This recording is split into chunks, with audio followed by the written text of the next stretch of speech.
Hello, you guys. I came back on only for a few minutes to do a recap, and then I got something I got to do. So we'll be on for like another hour. I figured court was gonna end at like 4:30 or 5 o'clock. So I'm gonna let y'all start getting the notes and coming back in.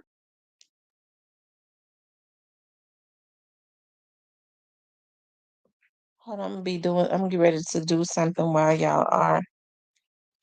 Mm.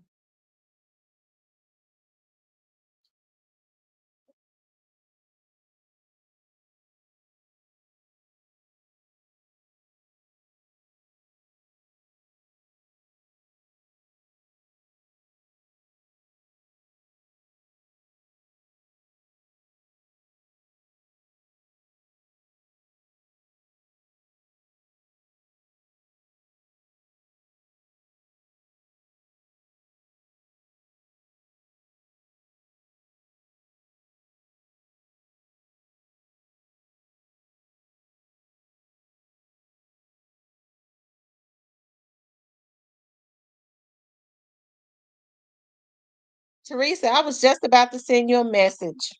I'll send it to you later. Um, we're gonna wait for people to start coming back into the room.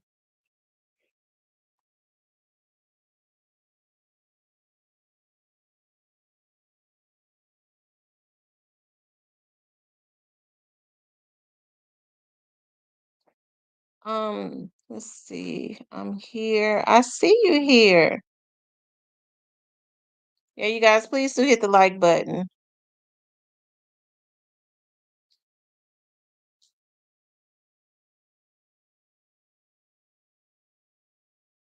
She says she's stressed. She thinks she need a glass of water.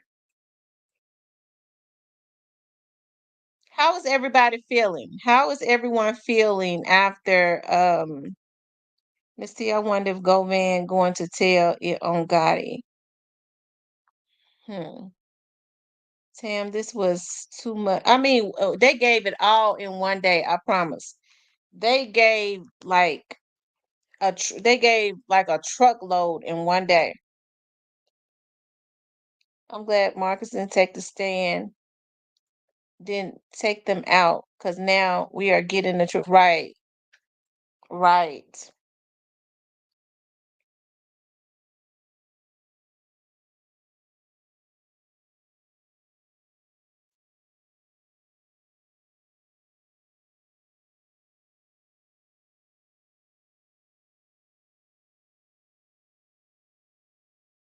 Cornelius let it all out. Cornelius let it all out.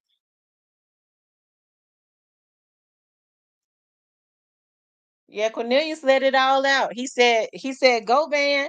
Cornelius said go van told everything anyways. So their intentions was to set up straight drop and Cornelius. Govan was and the other guy was to take the money. And he probably told Juke, don't even get them little niggas nothing. Just give me 50. They did the job. We get them a little 800. Just give them 50. TZ started talking because I told y'all TZ didn't turn on straight drop. TZ saw what Orange Mountain Quethem was doing to straight drop and started telling, and they took TZ out.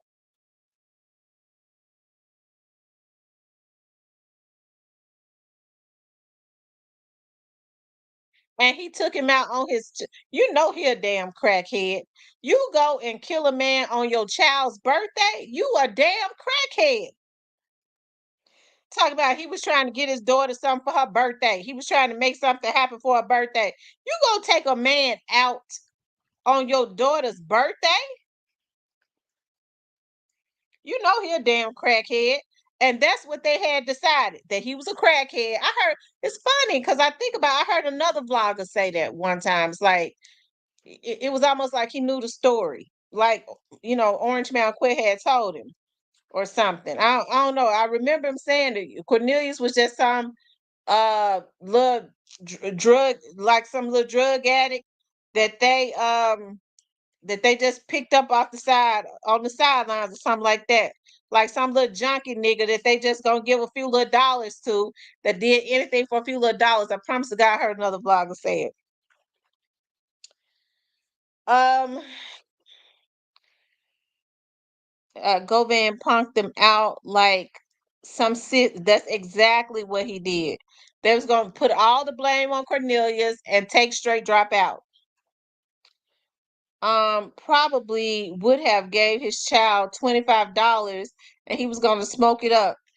I bet you Orange Mound Quet got Cornelius's money.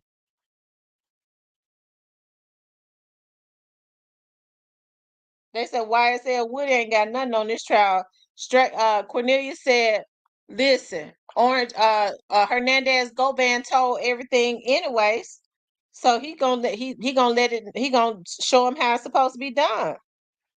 Yeah, because see, Goban minimized his involvement, but Cornelius has told it all. And if you ask me, Cornelius, I don't even think Cornelius was so much trying to wanting to get straight drop in trouble. I think Cornelius was making sure that he put a lot of emphasis on Orange Mound Quet. You could tell Cornelius' issue is with Orange Mound Quet.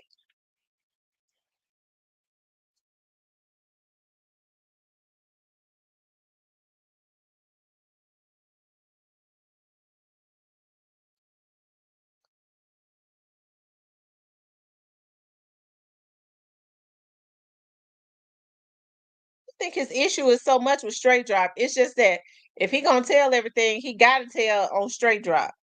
But I think his issue is with Orange Mound Quet. Orange Mound Quet Big Juke said that he was doing something with his child. So Cornbread wanted that 50K in his hand. Look, Cornbread was such a crackhead. He said the attorney said he had told his girlfriend he was gonna buy her a house and everything. How in the hell he gonna buy somebody a house with $50,000? You can't buy no house with $50,000. He had told his girlfriend he gonna buy him a house. He gonna go buy his kids some toys and all of that. Yeah, he was a peel head for real.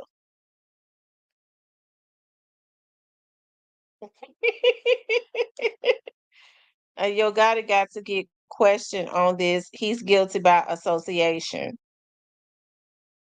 Be glad when they start pulling some of these vloggers in. I'll be so glad when they start pulling some of these vloggers in and some of these folks that work, that know how to work these, hack computers and stuff. I'd be so glad. Um, Diane says, yes, rest in peace, young Dolph. This was so unfair, but God is moving and Dolph right beside him. I'm telling you. Medical examiner said Dolph was hit 20 times. Listen, y'all, I didn't get a chance to hear exactly what they said. Big Stepper needs to be called in. Big Stepper is one of the hackers that they hired. Big Stepper is one of the hackers that they hired. He's one of the ones that come. He needs to be that Big Stepper. I do know that they got Big Stepper's name. I know his name too, first and last name. He need to be called. Um,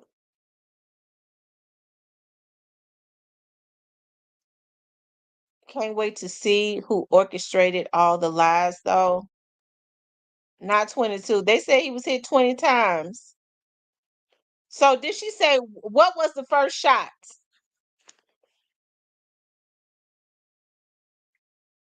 Now it's gonna be some bloggers to get called in, Mario. You must be one of the ones that was helping them. Uh, don't let them make no ass out of you either. You talking about trafficking, hacking, scheme. What else? Trafficking, hacking, um, identity theft, trying to compromise witnesses. The list goes on and on. You're not a part of that gang, are you?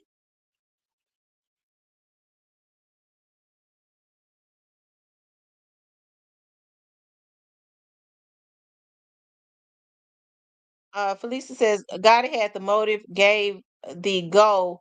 Do do it. Never mention my name. Um,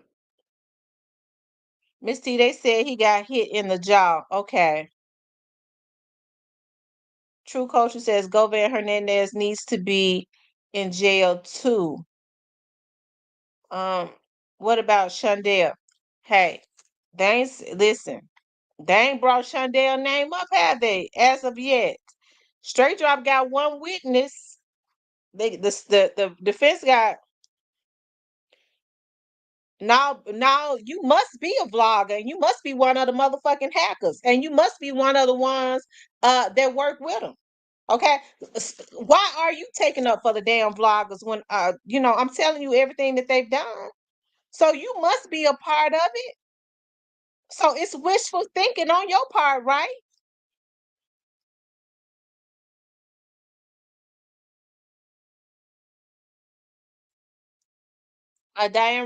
Wright says Govan is going to seal the deal on them all.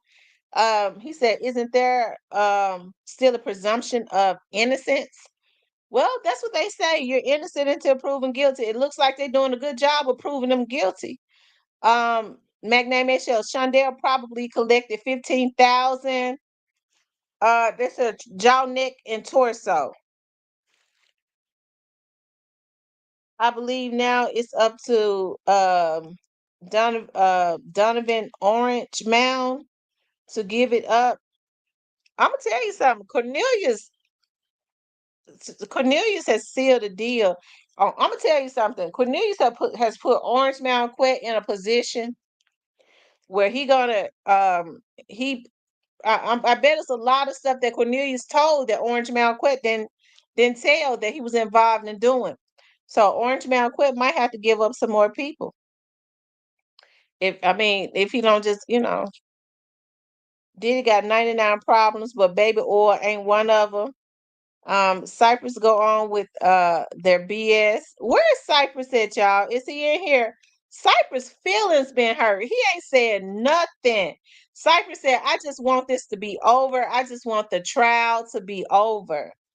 Cypress ain't said nothing.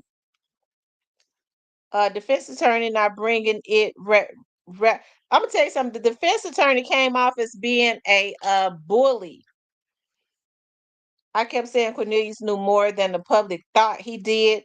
Ayana says, "Who runs the Justice for Dog page? Because they keep saying Uncle Lambert is the financier." I don't know. I heard rumors about who run it. I know who run the Young Dolphin side page, but I don't know who run the Justice for Dog page. Um, is it a crime to lubricate that which is not lubricated?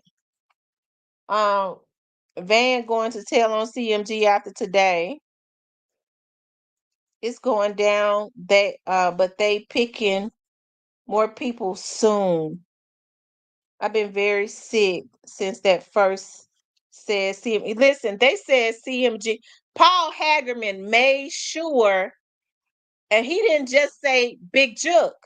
See, that's what people need to understand. He didn't say he said Big Jook, but he didn't just say Big Jook. He kept saying what? CMG. CMG. I know who run it. The Bo guy do.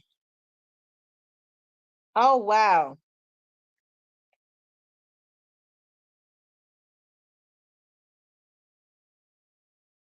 TB21 says he said Juke was number 2. You all make sure y'all hit the like button. Y'all make sure y'all hit the like button. Nothing says the DA gave the feds gifts today. Listen, I just couldn't get over. He said, let's go back to that. Let's just do a recap. Can we do that? Let's do a recap, y'all. Just a recap on a few little things.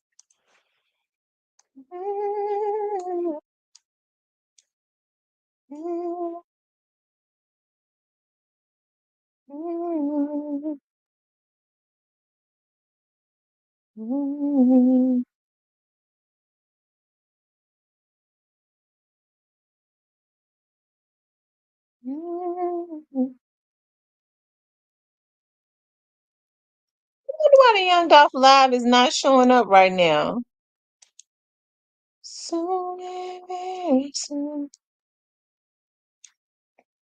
Let's see. Security shocking footage.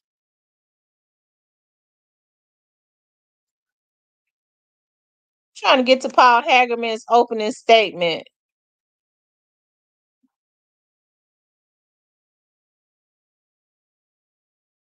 Be quiet.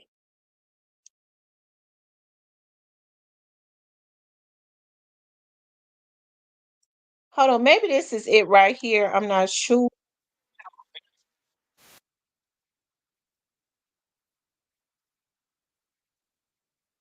Digital. This Memphis, people say they're real good. In Memphis, they say they're fire. So we got a cookie store that sells fire butter cookies in the middle of the day at 12:21 in the afternoon.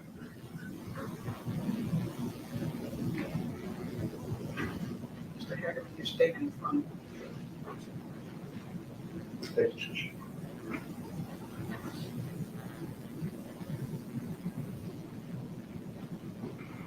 You can stop it here. All right. So in 2021, people thought that was like a Lamborghini or something because they hadn't seen the new Corvettes yet, really. They weren't around. That is, in fact, one of those new Corvettes. It has a special wrap on it, is what they call that. It's not something you can buy, from the dealership. You have to get that done yourself. Well, here, that's a special wrap that the Memphis rapper artist, Young Dolph, had on several of his vehicles.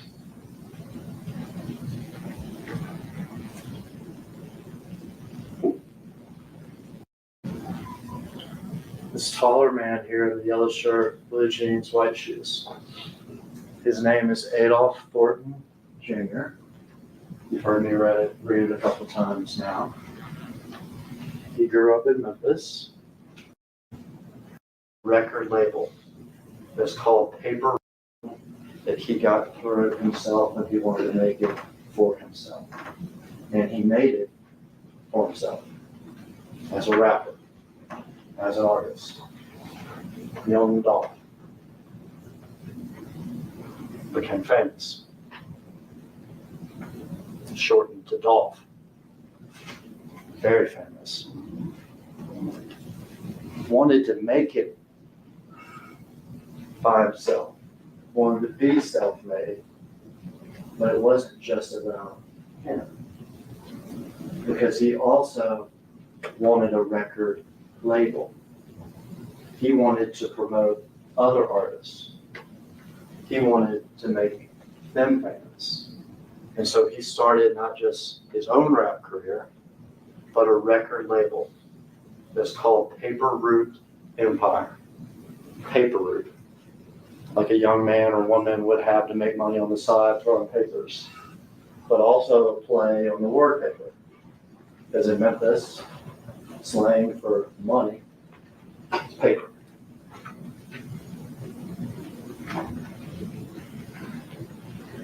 It's sometimes Now we're abbreviated doing a recap. Paper Route Empire. They And was that's messing Dolph with my live today. And the rappers that They he promoted. you'd be surprised. You'd be surprised. Who Trying to knows make it how on to your own mess with is live? obviously hard. It's a group of them though. In this game, trying to make it on your own can create enemies. PRE, Paper Route Empire, his label, is not the only label in Memphis. He's not the only famous rapper in Memphis. Another label, CMG, Cocaine Music Group.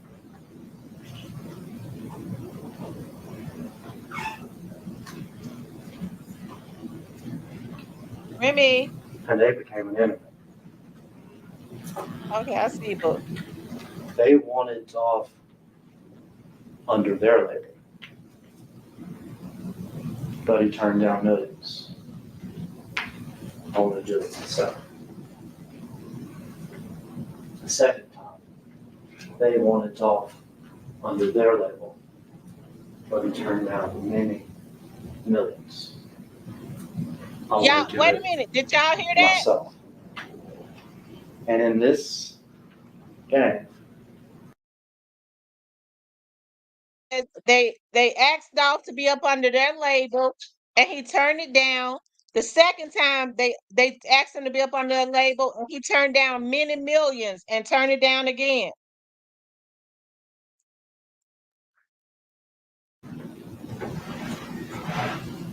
whether it's smart or not,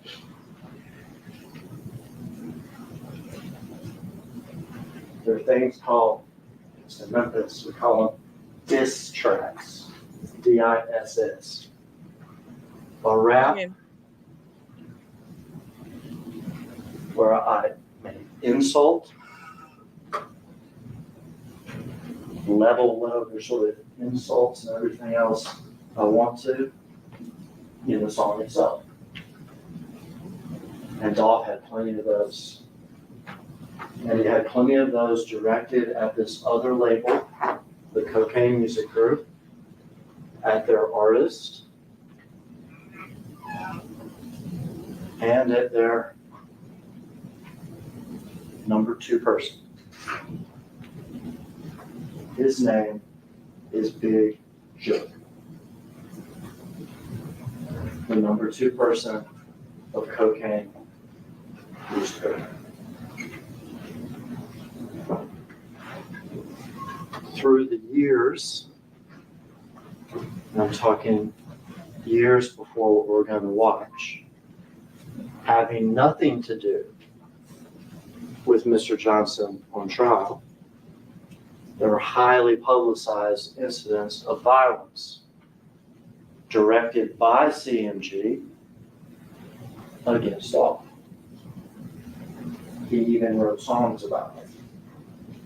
Bulletproof, 100 rounds. And he also spewed out the disses and the insults.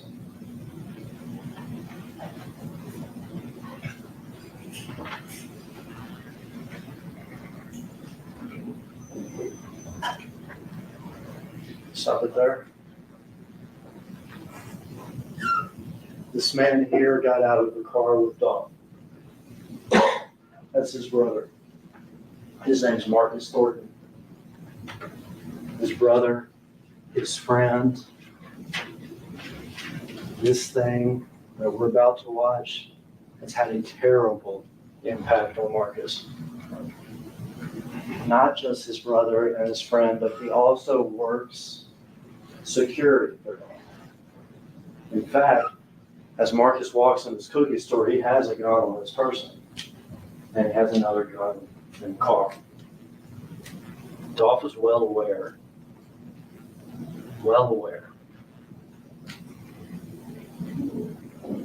of the threats and the violence from CMG that were constantly hanging over him and his people.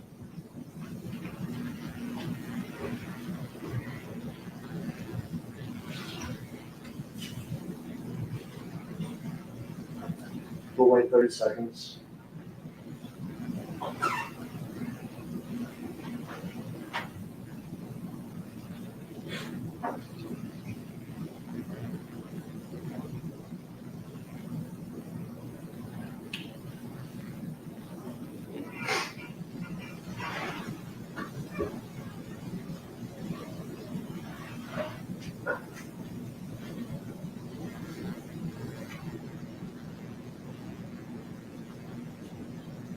Stop it there.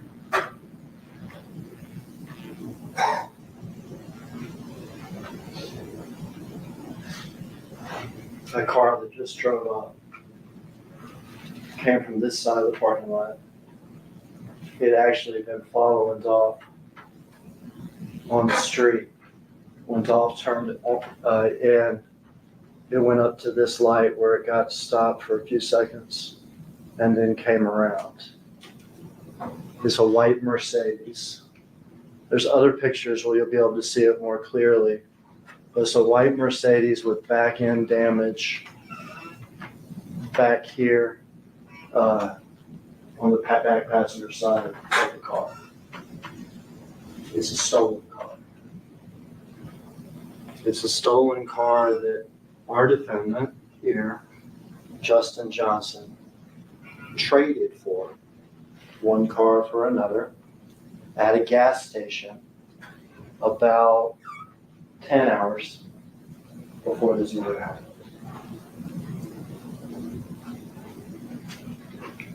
This man got out of the passenger side of the white Mercedes. Door's still open.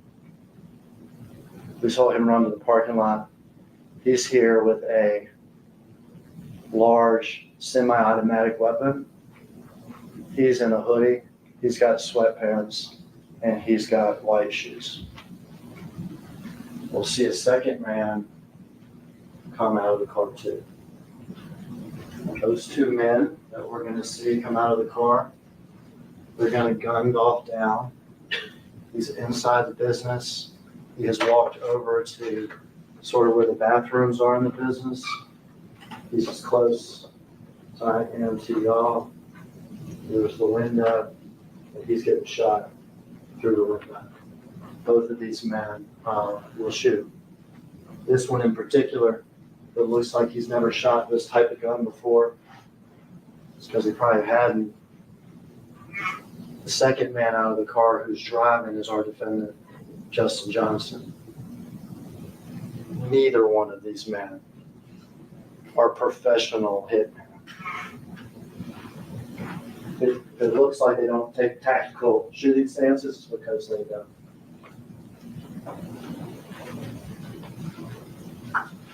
Let's watch Mr. Johnson get out of the car.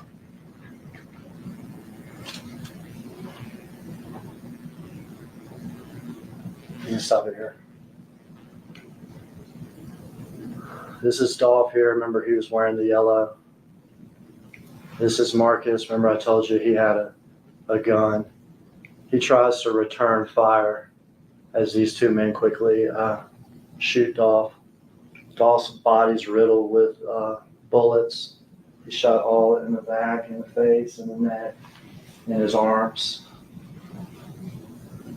The first man out was Cornelius Smith, and he has that semi-automatic weapon, shooting wildly into Dolph. The second man out was Justin Johnson, who has a handgun, who's firing at Dolph as he lays on the ground. Marcus Thornton starts firing back once he hears the shots. Now we see him emerge from the building. Can't tell in the video, but Marcus actually hits Cornelius in the shoulder, shoot back. I want to spend some time with two things.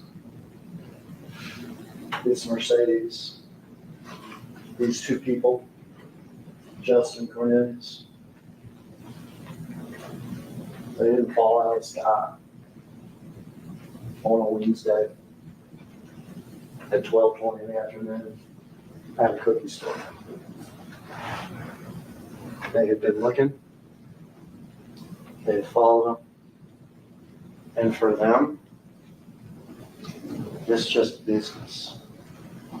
This was just business. They don't even know each other that well. Let's start with Cornelius. Cornelius is from this neighborhood, Orange Mound. He's in his early 30s now. Cornelius has had serious drug problem. He does ecstasy and Percocet. He gets his drugs over on Bradley Street, just over 2 miles from the scene,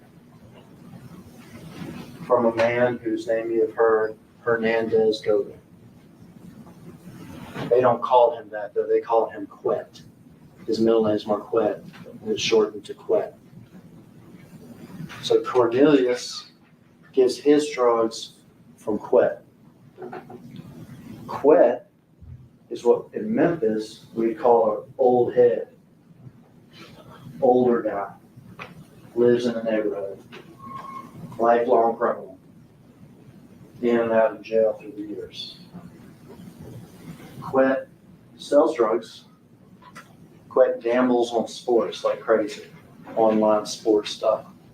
And then Quet tries to identify young rappers and tries to shop them to CMG, hoping to get a cut, hoping to hit it big. Years ago, he and his brother missed out on one of those big rappers. But Quet knew a young rapper who he was in the process of shopping to CMG. And that young rapper is Justin Johnson, who goes by Straight Drop. Sometimes I just call him Drop.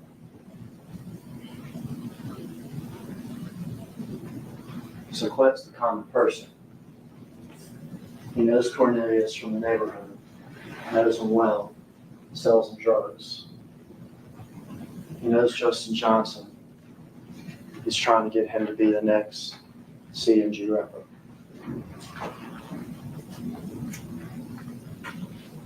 But not just that.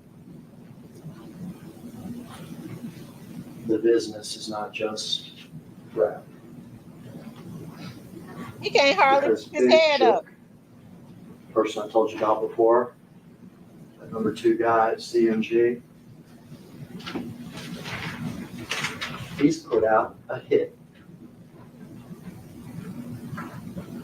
A hit. $100,000 to whoever kills Dolph. He has met with Justin. He has met with Cornelius.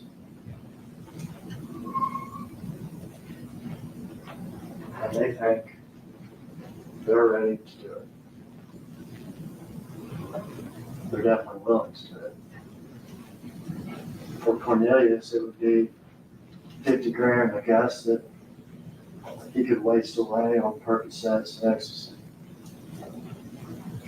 For Justin, it's 50 grand, but also a chance to make it big, Moderators, make sure with y'all watch CMG. the chat. There's people coming in trying to to spam become the the next chat. famous Moderators, watch the Memphis chat. rapper. Straight Drop. They were sent here. They were sent here.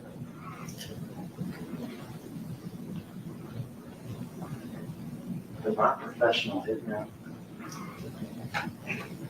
Not even monsters.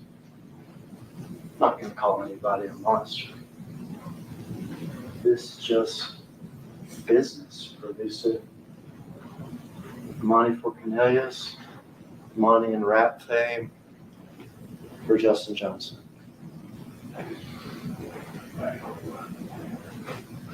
They did the best they could, really. Stolen car. Better to use a stolen car that can't be traced back to me. When we still shot the video, you'll see that they're wearing gloves.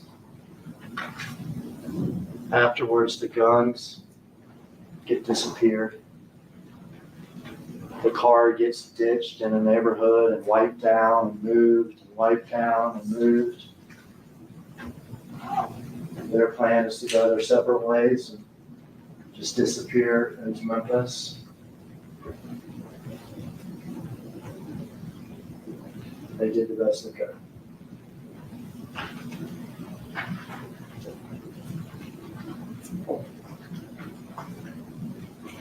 I guess it could have gotten away with it. You get the guns gone, you get the car wiped down, get the car hidden for long enough, You're wearing masks, you're wearing hoodies, you're wearing gloves. Do it so quick, but it takes seconds. You get in, you get out, you get separate, you get disappear, and I guess you get away with it.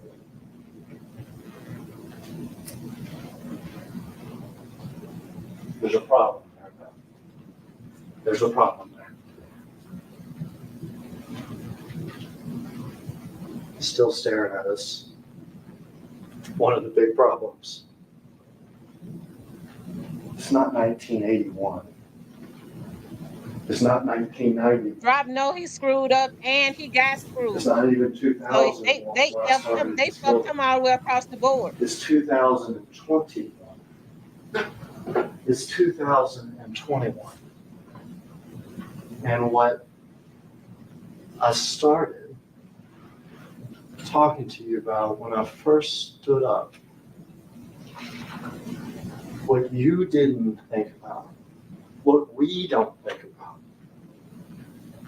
almost ever anymore. These places have cameras. Places have cameras. Is the hotel on? Is walking into the building? Is this courtroom now? A lot of places that have cameras. And also what we don't think about, we didn't have to in 1981 or 91, whatever, is we carry phones around. Only a dog. Now, did these folks really kill that man for $800? What was going on? I gotta ask y'all. Did they say Cornelius ended up getting 50 in the end? Did they say that? We can get rid of guns. We can disappear in the neighborhoods. We can separate from each other. But it's 2021.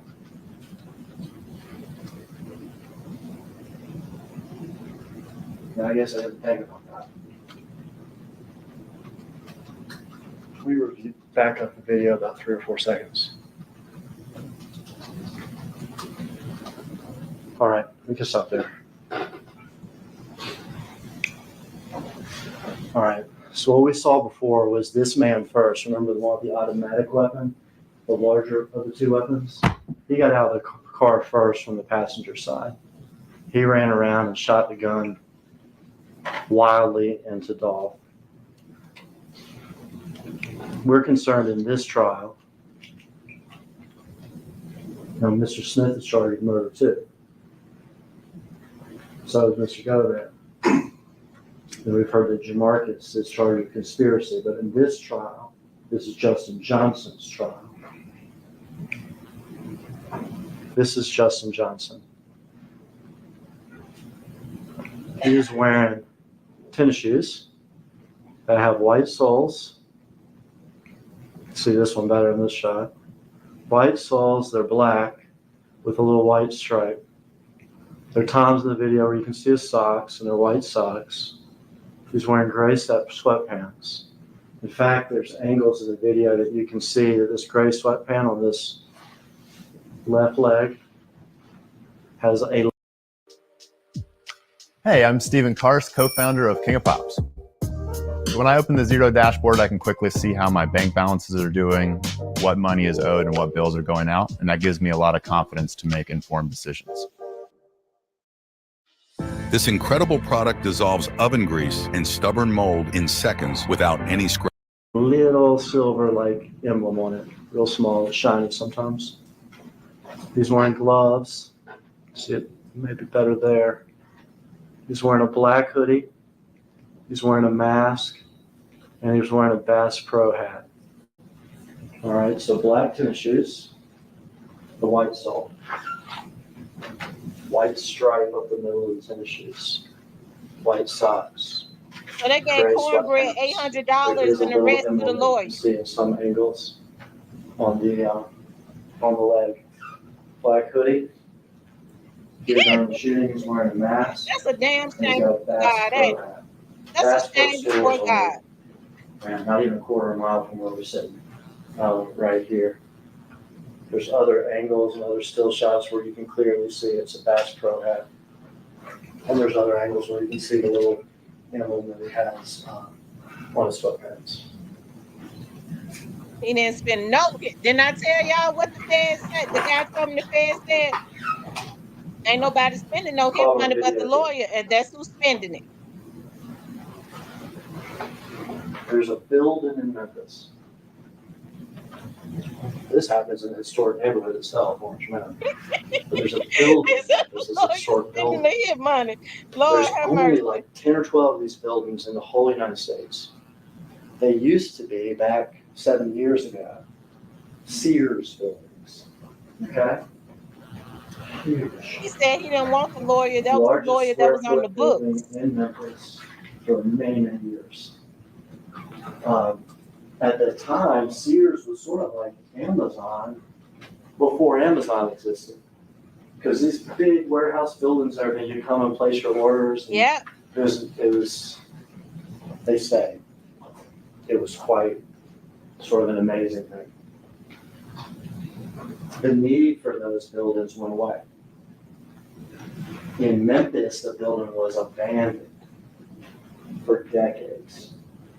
They have pictures of it, abandoned, and it's crazy. It is the largest square foot building in Memphis, and it was abandoned.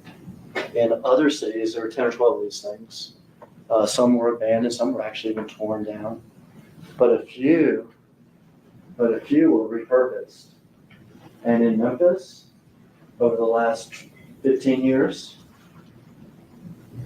ours was repurposed and renovated and redone. Amazing building now. I'm gonna show y'all It the has building without giving y'all the name. I'm gonna show y'all the high building. school in it. It has restaurants in it. I go get my It has nails done businesses in down it. there. Has a YMCA in it. Has a brewery in it. Has all sorts of things in it. A nail Also has shop, apartments everything. in it. And I go get my nails Has done. 4 floors of apartments. So when you live here, it is a nice place to live. You live sort of like in a shopping mall with your restaurants and everything else right there. Okay. Justin Johnson, 2021, has a mother and a sister that have apartments in that building. The building is 12 stories high. Huge footprint. November 17th, 2021.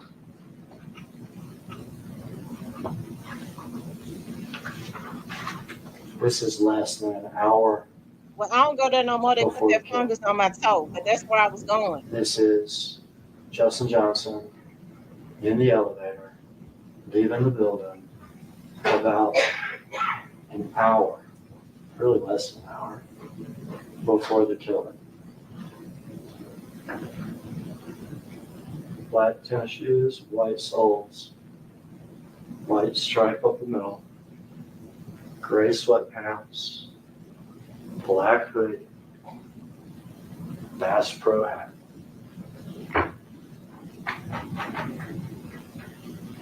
In fact, we'll see picture after picture and video after video. It's the same outfit he was wearing the night before. We'll see him in this outfit from 2 o'clock in the morning, same day, all the way up to leaving the building right before the killing. The exact same outfit as that man in the video.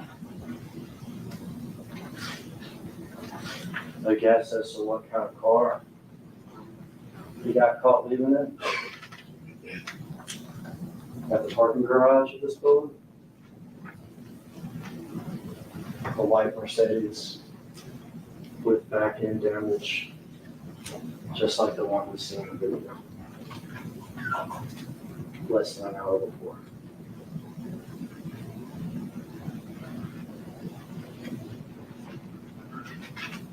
You can get rid of guns. You can wipe down cars. You can disappear in neighborhoods. But it's not 1981, it's 2021. And from 2 o'clock that morning to 12:23 the same day, he is caught.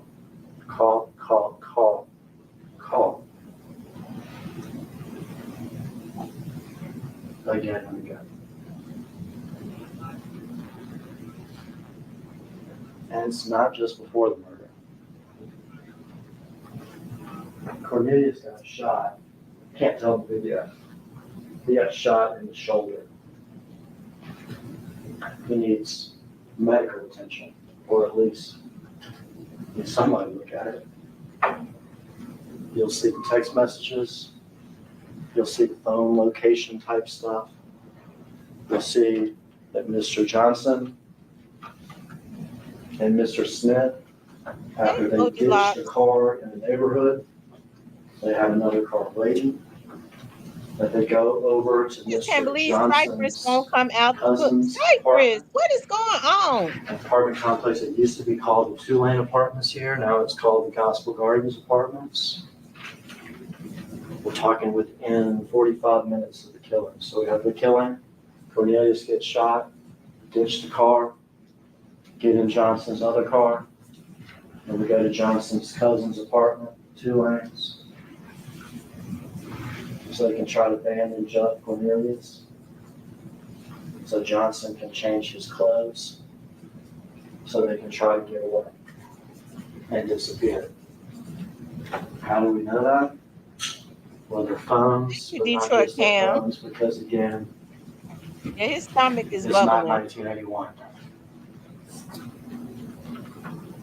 That apartment complex has video. You see them arrive in Johnson's other car, which is a white Expedition. You see them from distance walking into the apartment complex. You see Johnson's cousin directing them where to go. You see at this point Cornelius has his shirt pulled up weirdly because he's been shot in the shoulder. You see Johnson wearing the same clothes. The gray sweatpants, the black shoes, the black hoodie, the Bass Pro hat. You see him go inside the apartment. At some point you see Johnson come out. Someone else has brought him a change of clothes. You see Johnson get inside that car, inside the back seat of his friend's car, and change his clothes. No longer in the murder outfit.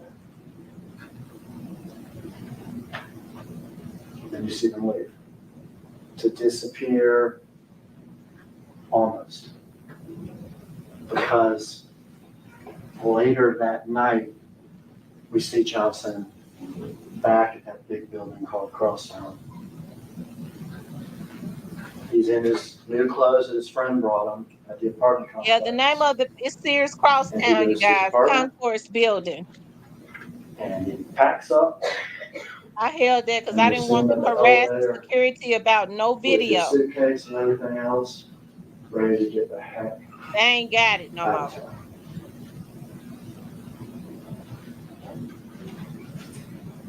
The contract hit a big joke. The hitman found and solicited Hernandez Gomez, who they caught quick. The hitman, a druggie from the neighborhood, Cornelius, and the aspiring young rapper, Straight Drop. They said a drug. They called Cornelius a druggie from the neighborhood. And they could have gotten away with it, but they didn't. What we watch up here is so quick. And we watch it and we call it violence. That's a man with a family and with a life who's laying at the edge there in the yellow, riddled with bullets, dead. We watch that and we call it violence. That dude was so nervous. For It's ridiculous. Cornelius Smith and for Justin Johnson, it was just business. They call it business. What we do here this week, in here, we'll see the video plenty of times. We'll see the crosstown videos, the apartment videos, we still still shots and everything else. What we do here this week together is not violence and it is not business, it's justice. And at the end of this, you will see that both Cornelius Smith and Justin Johnson are caught.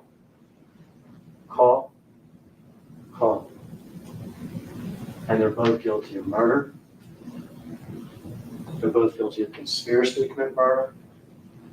And Johnson, as he is a prior felon, is also guilty of convicted felon in possession of a handgun. And if being caught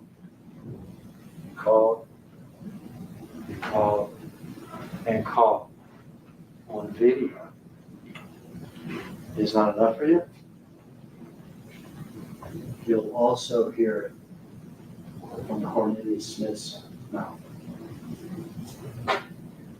That's me with the assault rifle killing dog. And that's Justin with the handgun with me.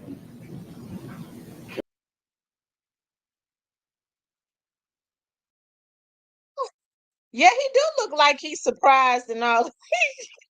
I can't get over Paul Hagerman said Justin Johnson, a aspiring rapper, and Cornelius, the neighborhood druggie. They just looked at Cornelius as being a junkie. So they never intended on paying him nothing. They was mad when they had to pay for that lawyer. Because I'm going to tell you something. I remember I told y'all my friend said Cornelius was saying before he started telling, they better do what they need to do, or else he was gonna start telling. Remember I told y'all that? They got Cornelius that lawyer right off the bat though.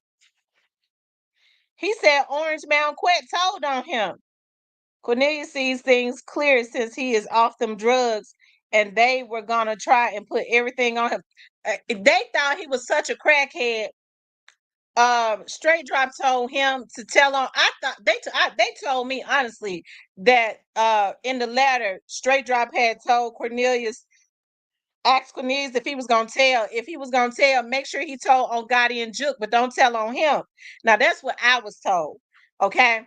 But Paul Hagerman said whatever in the letter, he said make sure he tell on Juke and Govan, okay?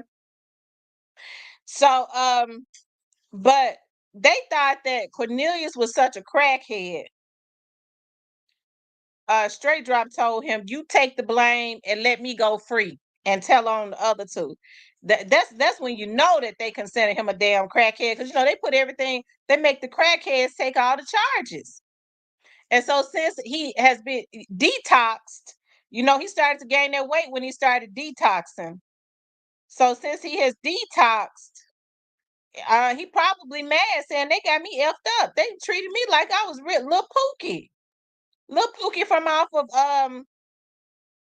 what was the name of that movie, y'all? Lil Pookie from off of New Jack City. Remember you said it started with Gotti, so it must end with Gotti. Yep.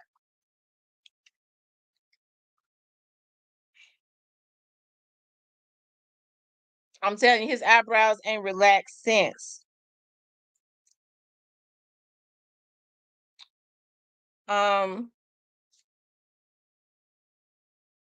Yeah, Hagerman walking them down. Straight Drop's lawyer don't even know what to do. He came in trying to bully Cornelius. Cornelius is detoxed. He's a reformed crackhead. Okay, so they can't bully him and treat him like Lil Pookie. Cornelius held his own down. He ain't Lil Pookie no more. Okay, he He's somebody else. I gotta think of a name. Who he look like now? Y'all, who Cornelius look like now? Um, he ain't little Pookie no more though.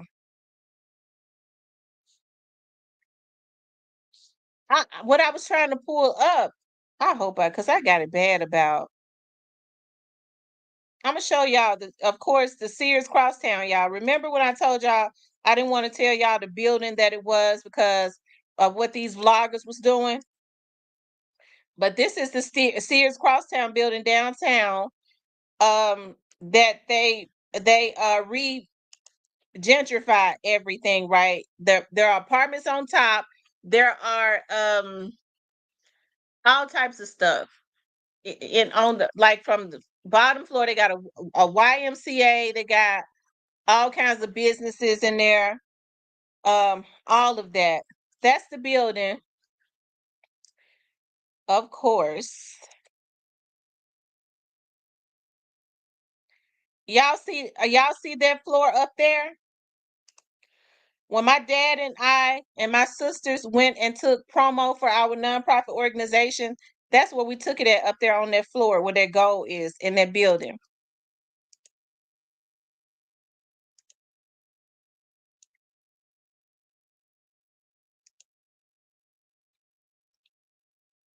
Y'all, they spent millions and millions and millions of dollars on that building. Nothing at this point other than rich white people live in that building. Okay.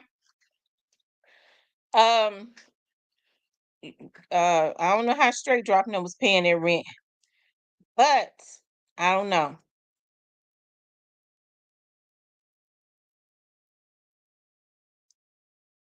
Let's see. It was an old building that they regentrified.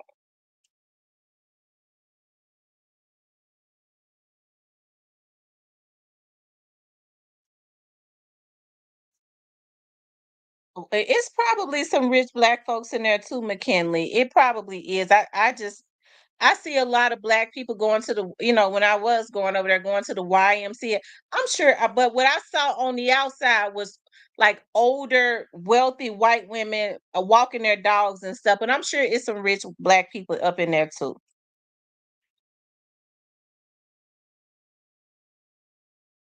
But well, I don't even want to get into that. My point is, when it was regentrified, it was not really regentrified for with the thought of, well, never mind.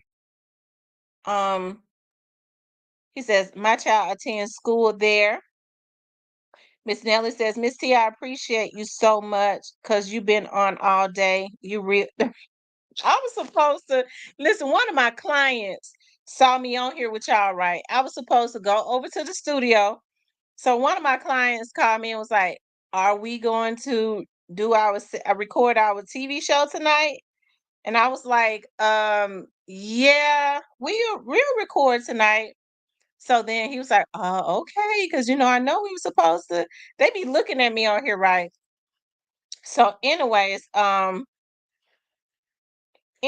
he was like, I called him back. I said, can I record y'all TV show on Wednesday? He was like, how about we just start fresh Monday? Because the Young Dogs trial is all week. And I'll tell y'all, thank you, Tim, for becoming a member, okay?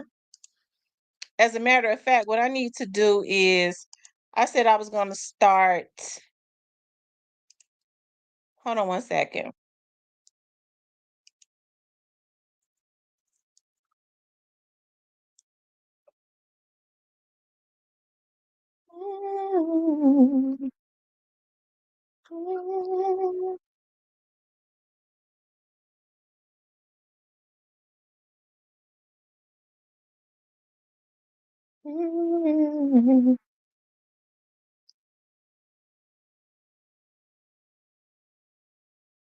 Hold on, y'all. Y'all make sure y'all hit the like button for me, okay? But I'm gonna run back something that Paul Hagerman has said. in the very beginning that Straight Drop's attorney did not want out. This how I know if they don't get Straight Drop on one thing, they're gonna get him on something else.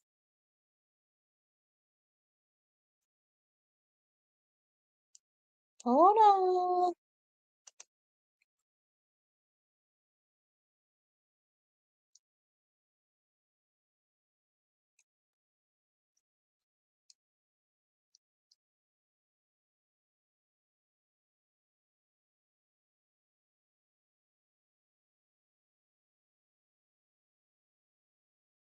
Hold on, y'all. Let me find it.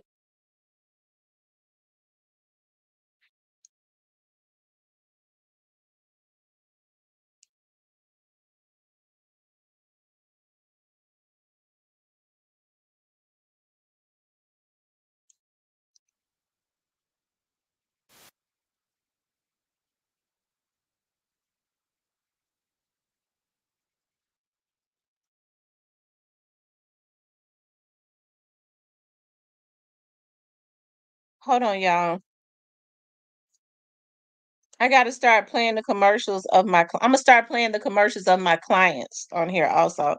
They all cooked. They going to jail. That's what he said. But I want to show you all. Hold on one second.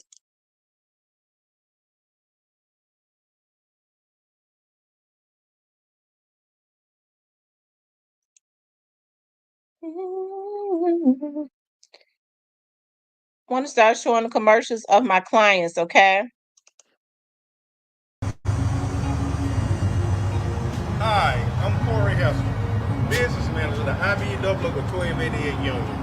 And here at the Johnny Dawson Charitable Foundation, this is one of the reasons why we give back to our very own community. Sister Johnny Dawson was the main reason why we adapted the slogan, helping the community is everybody's responsibility. She is the main reason why we give back to so many senior citizens so much in our community. Sister Johnny Dawson, if you look at the dictionary of giving back, you will see her picture. Remember, helping the community is everybody's responsibility.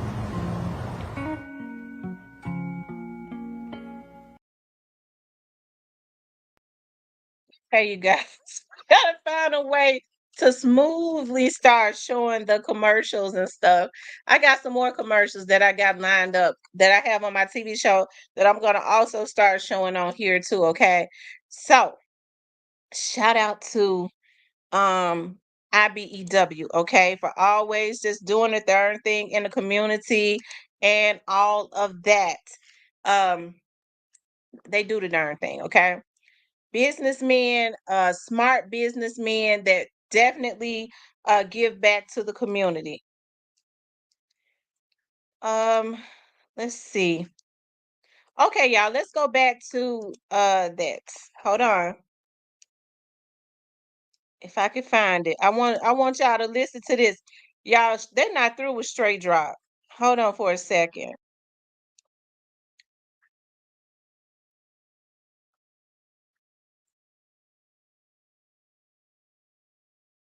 Hold on. Y'all, they still live. They are still live.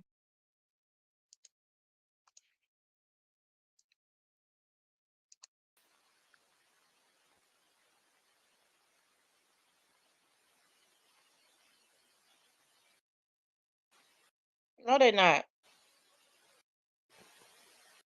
And they're also incredibly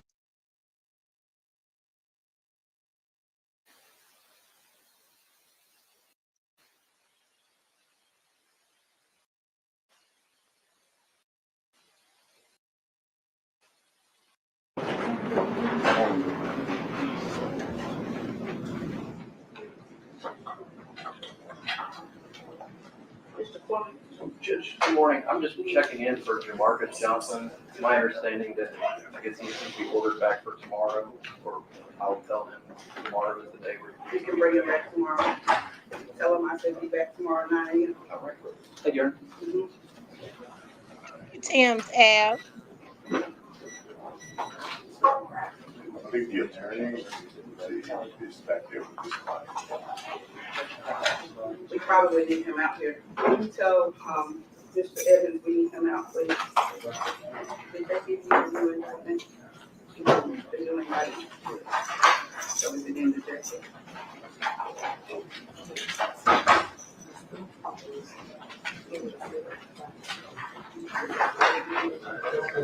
Baby, y'all handle it.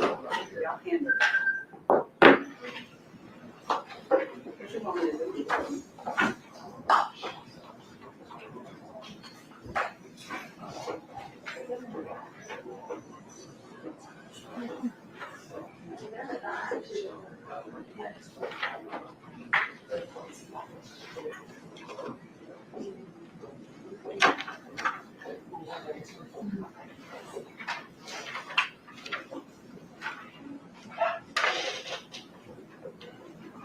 You get the defendant out, please?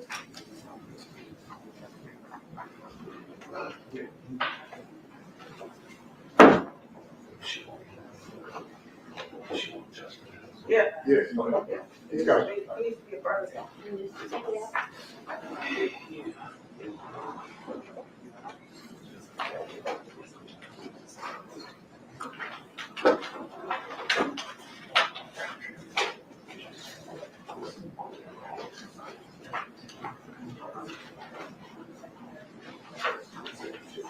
That is present in the courtroom, Your Honor.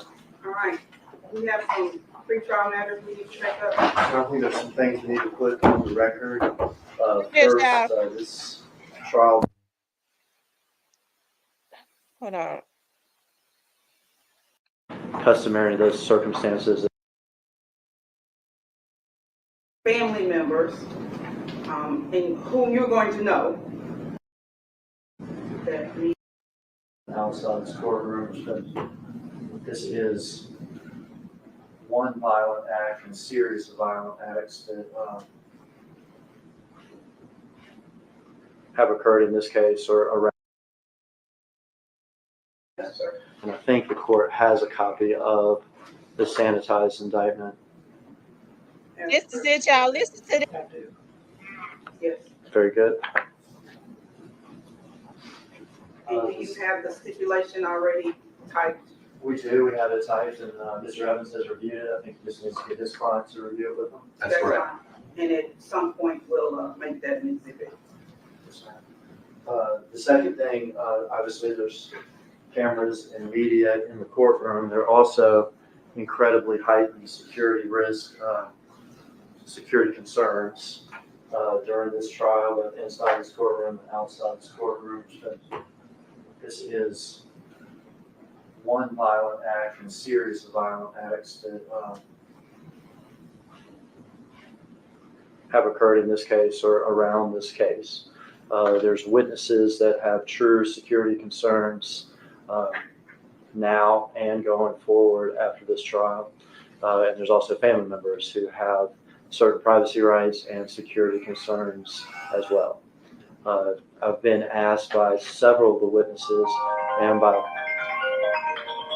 several of the family members, or maybe all of the family members, that I request from the court that the media not be allowed to film their faces during this trial or on their way in and out of the courtroom. This is a request that other judges in this building have granted numerous times when there's security implications like this, and that's what I would ask for, Your Honor. When they testify, it's customary in those circumstances that basically they film the feet of the witness, but obviously the audio and everything public. But I'd make that request with regard to several of these witnesses and all the family members coming in and out of the courtroom. So let me make sure I'm clear about your request, that media not be allowed to film family members' faces or witnesses' faces, or both. Yes, and that. Not be able to film family member faces as they come in and out of this courtroom. Okay. That they not be allowed to film the two family members that will be the first two witnesses, their faces. Okay. And then going forward, maybe before we call a witness in which there's a particular security concern, we can address, Your Honor. as to whether or not they're able to film the faces of those particular witnesses. Mr. Evans, any objection? I have no objection to that, so long as the defense would be extended the same courtesy if there was a particular witness that we needed to call with that concern. Certainly. All right, The final thing we'll put on the record now. Oh, let me address before we go further. You want to step aside so I I did. can speak to Dean, my cameraman back there. Dean, so I'm going to grant the state's request that to meet the family members, in whom you're going to know, because they'll probably be brought in very shortly together, that their faces not be filmed as they come in and out of court, okay? Or that their faces not be filmed. I'm going to, this is a security risk, this is a high security issue in trial that we're trying to this week. So for the safety of the families, I'm going to order that you not film their faces.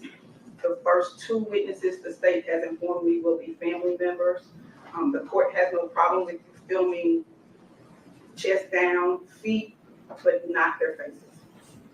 You understand? I understand, Any questions? yes, Yes. as long as we can do our due diligence, I mean, actually, because I know nothing of this case, I know nothing of anything here, I'm from out of state. Yes, sir. So I want to make sure that I do what you tell me, so I have So- no problem to say, The public information person, Ms. Whitaker, will let you know. okay, This is gonna be her job for right now. okay, So let you know when family members are coming in, for you not to film those faces.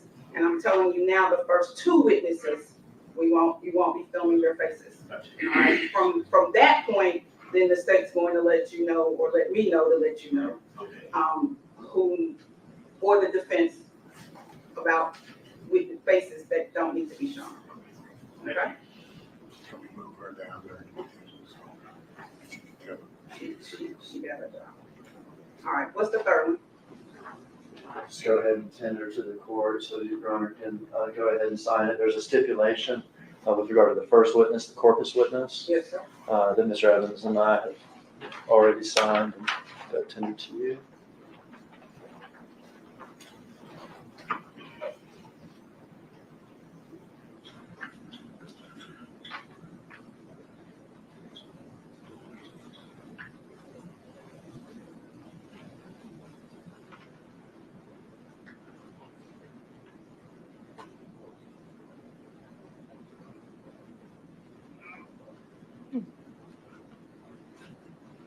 So let me make sure I understand this. So the corpus witness will be testifying, but won't be shown photos. The corpus witness will be testifying, but it will not show any autopsy photos of the corpus witness. So this is a stipulation of fact. I shall read it into the record right now. You have an objection to that? So No objection. The parties in this matter, the state of Tennessee, represented by Paul Hagerman and Iris Williams, and the defendant Justin Johnson, represented by Luke Evans, respectfully have agreed to the following. The victim in this case is Adolph Thornton Jr. He was a living person. Hey, so he already said, because I got sidetracked, he already talked about there were some things that would not be brought up about Justin Johnson, where he had been implicated in two other cases.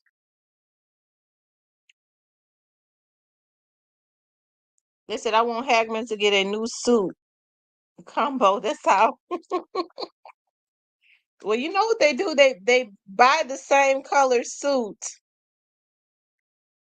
They buy the same color suit so that they can wear it every day. I just hope he take it to the cleaners. That's all I got to say. And all they do is change shirts and put on the same suit.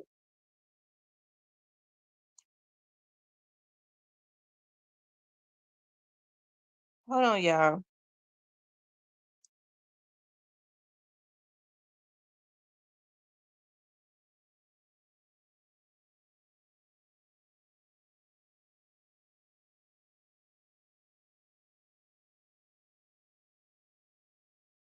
Hold on, you guys. Let me look at something. Hold on.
I tell you. Yeah, I'm gonna open up the phone lines and those persons that, because I didn't really get a chance to even look at the end of the show. And it's so sad. I think even with, everything coming out, people are still trying to hey, they still trying to make it into something that is not. The people got, they can't say that he was taken out anymore, and he was taken out on a Monday, and rose on the third day. They can't say that because he walked into the cookie shop. They can't say, that when he got in the cookie shop, black youngster jumped out the ceiling. We was looking at him inside of the looking at the cookies and pointing at what he wanted. We saw the young lady. She saw him run up, okay, and she ran into the back. It was only one person up there. We saw Maurice pull right up after we saw it on camera, like we saw everything except for them actually gunning him down, right? And the people in the courtroom actually saw that. And I think it's a darn shame. I don't know how much money Straight Drop got, but it's a darn shame that somebody would go, and he was actually the one that did the damage, Cornelius, and he did it for $800. I mean, even if he had got the whole 100,000, that's not a lot of money. If they had given him 1 million, I mean, you can't put a value on life. It was just messed up. And then you go take a man out on your damn daughter's birthday, so that you talk about, because you wanted to come through for your daughter. He thought he was gonna get some money, so he go and kill a man on his daughter's birthday on November the 17th, because he said he wanted to come through for his daughter's birthday party, because he wanted to get her a birthday party and go buy her some toys and stuff. So he said Juke had told them, y'all correct me if I'm wrong, didn't he say that Juke had told them the amount that he had on each PRE member head? I told y'all that there was a bag on Key Glock head for sure. So he says that Juke had told them the amount that was on each PRE member head that was on their way over to Westwood when they saw Dolph. Lord knows I wish they had made it to Westwood. I hate that, but I still think even in the spiritual, Young Dolph was probably, I don't know, his life was basically sacrificed. He sacrificed himself really in the spiritual so that he wouldn't go over there. They was on their way over there to Westwood, gonna find anybody so his crackhead could buy his daughter something on her birthday. Now, what kind of mess is that, y'all? But I wish they had made it to Westwood. You know why? If they had made it over there to Westwood, they would have lit them up. They would not have left Westwood. They wasn't gonna leave Westwood. Them boys over there was gonna gun them down. I bet you they would not have popped anybody. Cornelius, they went ahead and got the crackhead because they felt like if they kept him full of pills and all of that, they could steal his money like they did. McKinley says, if you can't just answer questions, let the host answer. She has more. Huh? What happened? Q says, I'm trying to put a bag on your hand, Tam. What's the ring sign? Please say hand and not head, because we don't want to talk about bags on hands and head. It's just too close together. It's too close in words. M. Rose says, looking for Fizzle. That's Dolph first cousin. They want them all, right. When he said that Big Jook had sat down with him, y'all, listen, y'all, tell me if I'm wrong. Correct me if I'm wrong. Didn't he say that they sat down and Big Jook told them the amounts that he had on each PRE member head? They had a bag on all of the artists' head, and it was a certain amount. Now, if I'm wrong, somebody correct me. They had a bag on all of them head. It didn't matter which PRE member it was. They just so happened to, unfortunately, get Young Dolph. His Young Dolph's was the most. His was 100,000. So Young Dolph was more. He said he knew that Young Dolph was in town. They knew that they was going to be giving out turkeys that whole week. So, yeah, I guess Straight Drop come and pick him up. He's supposed to be with his daughter, because if he wanted to make some money, he was already a crackhead. All he had to go do is cut some grass, or stay away from the peel house. Go clean some cars and stuff, and he could have went and got his daughter something decent for her birthday. And you could tell he was so whacked out. He told his girlfriend that he was getting ready to buy her a house and everything with $50,000, y'all. With $50,000. Oh, Lord have mercy. Just say no. Y'all, just say no. We got to start back saying it. Just say no, y'all. We got to start saying just say no. And see, Cornelius said he 34, but in the computer it's got Cornelius was born. Maybe I'm off. He might be 34. Because it says in the computer that he was born in 1989. So I was thinking he was like 35, 36, something like that. I thought he was about 35 or 36. But he says that he was born, he say he's 34. But in the computers, y'all help me with my math. If he was born in 1989, see, if he was born in 1990, he would be 34. It says he was born in 1989, but his birthday is in December, so he might be getting ready to turn 35. Let's see. Nurse T says it was just business Rico using CMG record label to commit crime.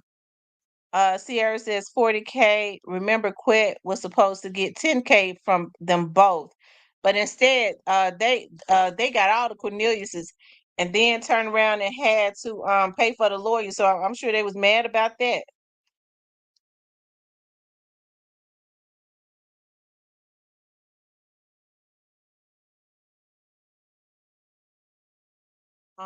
He about to turn 35. So who y'all think took out Teasy, y'all? Who do you all think took out Teasy?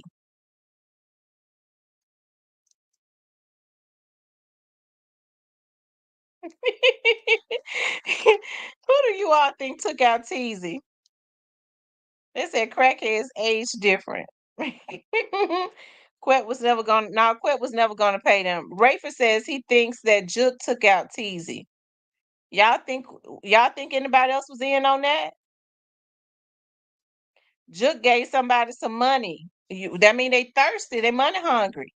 I'm gonna tell y'all, listen, I may be wrong. Lord up in heavens knows I may be wrong. But I kind of feel I've always felt like also that maybe some of the guys that was loyal, the few little guys that was loyal to Teasy, I kind of believe that's where Juke hit came from. Cause I'm gonna tell y'all why. When Juke was taken out, some of those little dudes that hung around Teasy was saying rest in peace to Teasy. I promise to God. I said, well, I wouldn't be surprised about that. But I was told it came from out of town though. But I don't know. I don't know. I was told that it came from out of town, but I don't know. It's funny they can't find their car.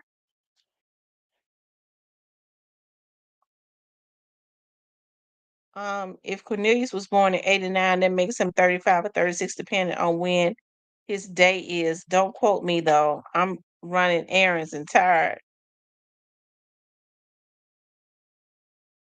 I wonder what Quet gonna say. Look, Cornelius made sure he told on Quet. He said, Cornelius said, I may as well tell it. Quet, Hernandez Govan had already told everything.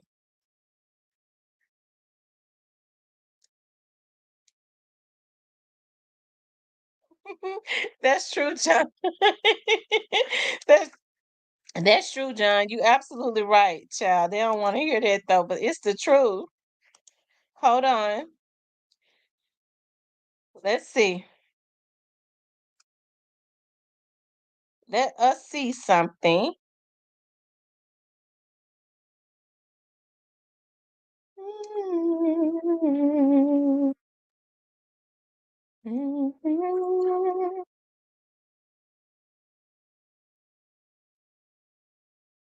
We're doing a recap, y'all. CORNELIUS. And lesson. SMI. Now let me just say this: the whole world, and they unborn babies have seen Cornelius's face. I hope why Cornelius don't want the camera on his face. TH. Now there's a microphone next to you to your right, but you don't have to worry about it. Church. You can look out toward me, keep your voice up, so I can hear you back here, okay? Sir. And when I ask a question, or when the defense attorney asks a question, or if the judge asks a question, you gotta verbalize your answer, okay? So shaking the head and everything, I know what it means, Yes, but sir. she's taking down what you say, and so we need it like that, Gotcha. all right? How old are you? I'm 34. Where are you from? I'm from Memphis, Tennessee. What neighborhood? Like Owen Vine area. Okay. Like what streets did you grow up on? Off Lamar and Sims. All right. You got a family? Yes, sir. I have 5 children still living. I lost my son in March of 2020. Okay. And let's talk about 2020 because, well, that was a terrible thing, right? Yes, sir. How old was he? He was 9 at the time. And that had an impact on everybody, Yes, sir. had an impact on you. Yes, sir. It caused you to take up some old habits. Yes, sir. I went back to popping pills and not caring about nothing. Before 2020, were you working? I worked in schools in Germantown. What'd you do for the schools in I was a Germantown? janitor. Did you do good at that job? Yes, sir. Your son dies, you say you start popping pills. Yes, sir. Oxycodone and ecstasy. Street drugs. Yes, sir. Did you start hanging back in your neighborhood? Yes, sir. Started hanging around a lot of old friends. All right. Some of those old friends trouble? We all in trouble. I'm gonna say that. We all in trouble.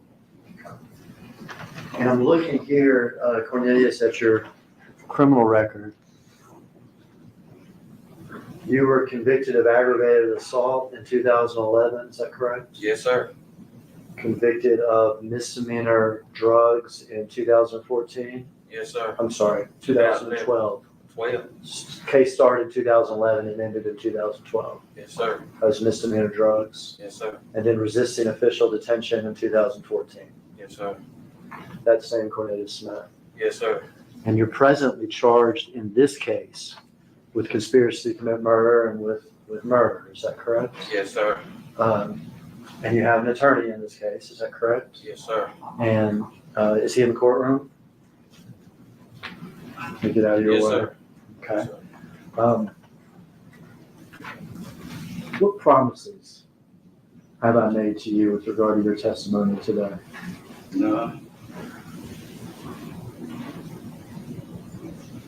Have I told you that you're not going to testify and walk out of here?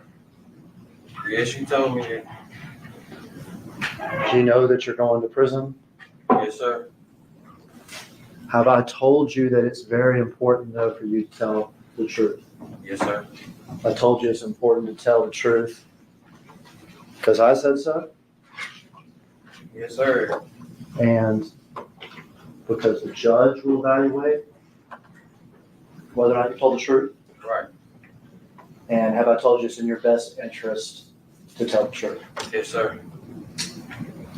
Are you here to tell the truth? Yes, sir.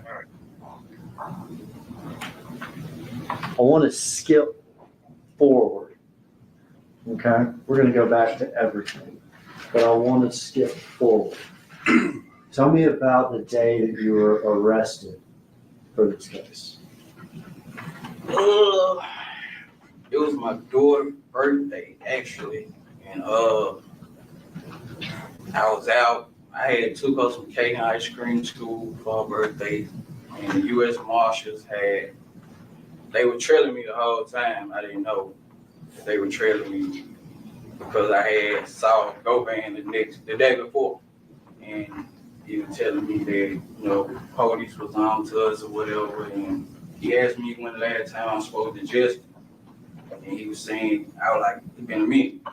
So he was like, they just ran in Justin's spot the night before, and he said that they been shooting at him, and that I need to get rid of my phone because they own us. And the next day, I was locked up, like, Police, locked up. police captured you?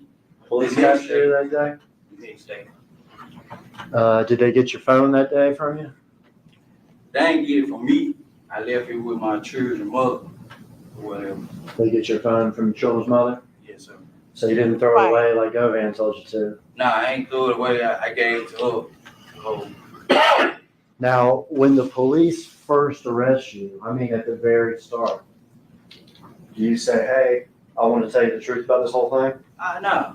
I ain't never did it. Okay.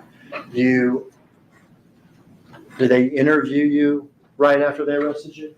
Yeah, they interviewed me in Mississippi. Okay. Did you tell them the truth or the lie? I told them that. Okay. At some point after you're arrested, did you decide to tell the truth? Yeah, once I came to my senses and Justin had wrote me a kite. Somebody. See, Justin. So let me tell you, when you hear another lawyer speak up and object, that means you stop talking. Okay? And you'll be instructed to either move on or to another question. Okay? And I think, so the objection is going to be hearsay. So let me try to get you, let's try to back up, okay? So you said after you arrested, you came to your senses, is that correct? Correct. And you say that Justin, is that the defendant in this case, Yes, sir. had written you something that you called him, A kite. okay? Okay. Without saying what was in that kite, and that's a letter, is that right? Yes, sir. Without saying in that letter, after you received that letter, did you decide to tell the truth? Right. And what did you do once you decided to tell the truth? I had spoke with my lawyer. And thereafter, have you met a few times with detectives? Yes. And have you met, we count those 2 minutes right back here, I guess 3 or 4 times with me, is that correct? Yes. Would it be fair to say you did that because you realized you had been caught? Yeah, I've been caught and I got a conscience too. Now they don't know where my senses. Yeah, I got a conscience.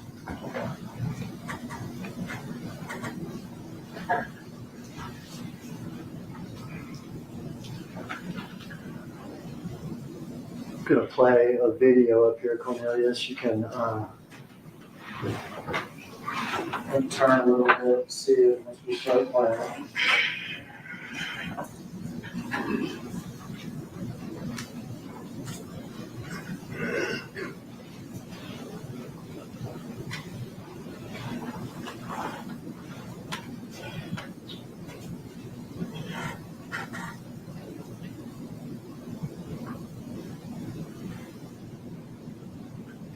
For the record, you're playing what's been marked as, or will be marked as, exhibit number 5. You can stop it right there.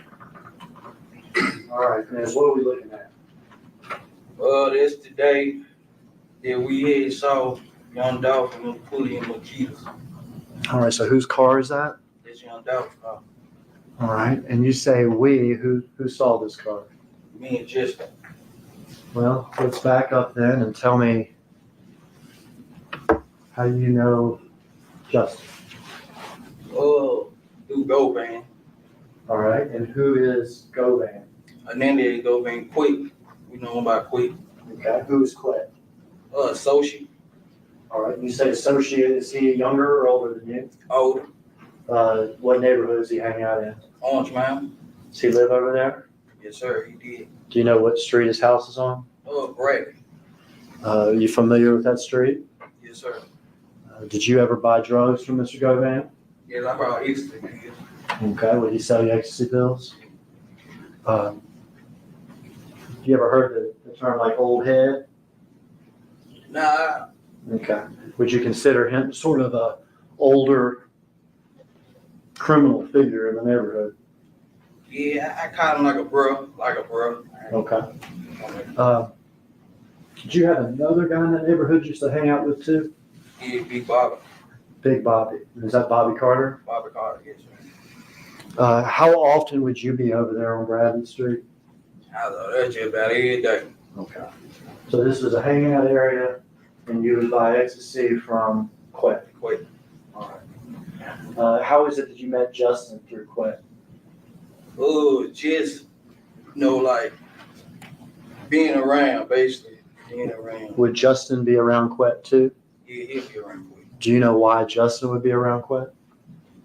They look at each other like brothers, brothers, and then just rap or whatever. All right. You knew Justin to be a rapper? Yeah, Did you know his rap name? straight drop. And did you know Quet to be involved in, I guess, the rap business or something? College still. Okay. College still. What sort of would he call himself as far as being in the business? I guess a negotiator. I don't know. A negotiator? I don't know. Yeah. Okay. Do you know whether or not he was trying to negotiate for straight drop? I guess trying to get him a deal. Okay. Do you know who he was trying to get him a deal with? Oh, Big Juke and them got in him. All right. You said Big Joke, is that correct? Yeah, You ever heard of the music label CMG? yeah, Is that Big Jokes? yeah, Big Juke and them. And his brother, right? Yeah, His brother's Gotti, is that correct? yeah. Okay. Before this day, which is in November of 2021, about how long had you been knowing Justin? Oh, 3 months. A few months? About how many times do you think you'd been around him? Couple times we done went to club together. We've been around each other a couple times. Okay. And for the record, I know that it's a formality, but for the record, can you point him out in the courtroom and tell me what he's wearing and stuff?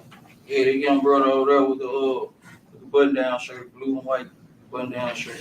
If the record could reflect that he's identified the defendant, Mr. Justin Johnson, Your Honor. Let the record reflect that the witness has identified the defendant in court. So how did you get to be with Justin Johnson this day on November 17th, 2021? We knew that, they had heat on Dolphin them head or whatever, so Who had a hit on whose head? Big Juke had a hit on Dog head or whatnot, so How do you know that Big Jook had a hit on Dolph's head? I could quit had told me about it, quit, and you know what I'm saying, being just How much money was it supposed to be? 100,000 on Dog head. And had you agreed to do this hit? Yes, sir. Had Justin agreed to do this hit? Yes, sir. We all gonna do it together? Yeah, they been on it, but yeah. Was there any arrangements as far as splitting the money or anything? Yeah, me and him supposed to be giving Quit 10,000 apiece. All right, so you and him were gonna give Govan 10,000 apiece? Yeah, And how much were you gonna get? I was getting 40, he was getting 40. Okay. Had you spoken with Justin about this? Yeah, we had been talking about it. Okay. This was not something that just happened this day, but something that was in the process for weeks? Yeah, How did y'all hook up this day, if you remember? he had pulled up to give me, he came and got me or whatever. Where did he get you from? He got me from my father's house, Where's your father's house? out of Monsignor. Orange Mound area? Yeah. Had either you called him or he called you or anything like He this? had called me the first time I missed the call. Then he called me back, I answered. He telling me basically they were pulling up because we already knew what was going on. When you say you already knew what was going on, you already knew that this is about? Yeah, because we knew they were doing the turkey drive, so we was actually on our way to Westwood.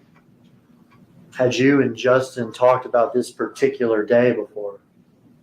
Like, nah, not the specific day. Like, We just knew that it was turkey drive on every day that week. We just Okay. knew it. You knew that, the fair said you knew Dolph was involved in these turkey drives this week before Thanksgiving. Yeah, we didn't know we were gonna catch him, but we knew he did his artist. You know, everybody had a hit on the hit. Everybody had a price on the hits. From Jook. Yeah, from Juke. And that was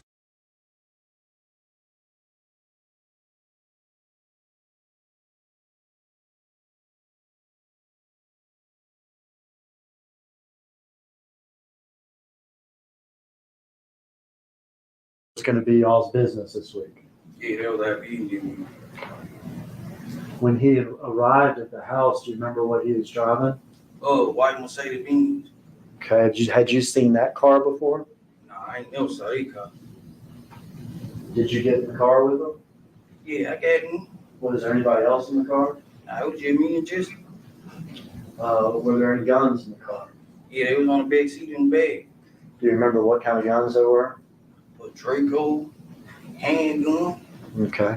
And Draco, Memphis, some type of bigger semi-automatic weapon, is that right? Yeah. And then a handgun? Do you remember what you were wearing that day? I had on some gray sweatpants, orange and white Jordan 1, and a blue Gap hoodie The blue Gap hoodie with a do-rag on. with the do-rag on. Did y'all have gloves? I had my own glue. You had your own gloves? He had his own glue. When you got in the car, did you have your gloves on? Nah, I ain't have the gloves on. You said Justin had his own gloves? Yeah, he had his gloves on. Some black gloves. He had his black gloves on before he picked you up? Yeah. Does he get out of his Oh, car they and pick you still up, or do putting you go his up to on the car? priority. Nah, I got out the house, came out the house, got on in the car. Okay. Off to do the mission. It we should try to catch somebody. Try to catch one of the rappers See one of them at the Turkey Drive in Westwood. in Westwood. All right. They was What headed to happens if y'all get Westwood. in the car? Oh, we went back on Bradley Street. He got some out of I think they were like a expedition truck that he had parked on Bradley Street. And then we took the back street. We was at Lamar Airways. We had the light. So he picks up, let me get this right. He picks you up in the Mercedes, is that right? Yeah, But you go to Bradley Street. yeah, And is there an expedition already there? yeah, expedition already there. Parked in the yard. Do you know who parked that expedition I guess he did. there? Okay, well, we're not allowed to guess in here. Well, Okay. So nah, was I it, ain't seen him park it though. okay. And what color was it? White. A white expedition. Yeah, Quiet. Did y'all do anything when y'all went to Bradley Street at that point? He got some out the truck and then jumped back in the car. I got you. So he gets out of the Mercedes at Bradley Street, goes into the expedition and gets something, Yeah, and comes back. come back. Do you know what he got? Nah, I don't know. Are y'all talking at Rainbow, this point? Rainbow, close your mouth Nah, up. we wasn't talking, like, cause he was on the phone at first, then he hung it up, but we wasn't talking really. Now, y'all were cool with each other, is that right? You and Justin?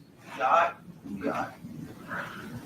He gets back in the white Mercedes. Yeah, he get big in the white Mercedes, and we take the back street, then get you and stuff to, we was at Lamar Airways. We finna get on the expressway, going to the expressway. Okay. Bradley to Dedrick, is that what you said? Yeah, And then y'all are gonna get on the expressway. yeah, we finna get on the expressway on Airways. Okay. But and this is Airways that we see. Yeah, that's Airways. Okay. What happens once y'all get to Airways? We had the light. Y'all can come clean across the light. How'd y'all know it was Dolph? Everybody know, how car is, on T cars and stuff. Yeah. People in Memphis knew about that rap, right? Yeah. Camouflage white and green and blue rap. That surprised you? See him like that? Yeah, Did you say anything or did Justin say anything? we was like, there go dog right there. All right. What did y'all do? We received the trailer. Received the trailer. So y'all are following him on Airways? Yeah, right over the street. And you saw the first part of this video, didn't you? Yeah. Did you see him pull off here to the cookie store? Yeah, he pulled in the cookie store. What'd y'all do? We made the block. Came with the bad boy. I jumped out. Started shooting. All right, well, let's back up here though. We saw him pull off of Airways to here, is that right? Yeah, Y'all, can you see my little pointer? yeah. Y'all would be traveling this direction on Airways, is that right? Then did y'all do a crazy U-turn or anything, or what'd y'all do? Nah. We came with the back street. Okay. Following the clickers is what y'all did? Yeah. Okay. We went to the light, made the loop around. Did you see him get out of his car like this? Nah, I ain't seen him get out the car. Okay.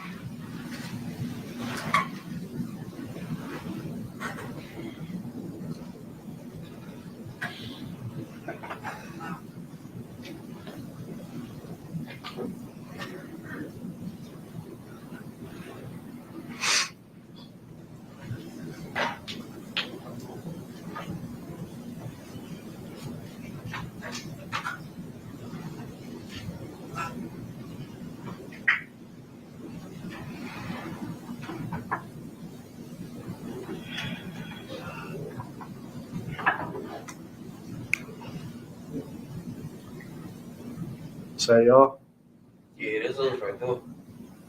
stop it here. It's me. Can you stop it? All right. We're gonna back up. I wanted to, back up a little bit. All right.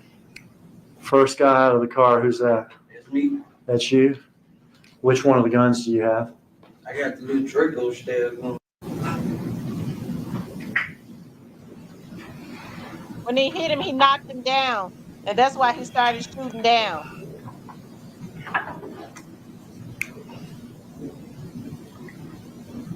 Say y'all, Yeah, that's us right there. stop it here. It's me.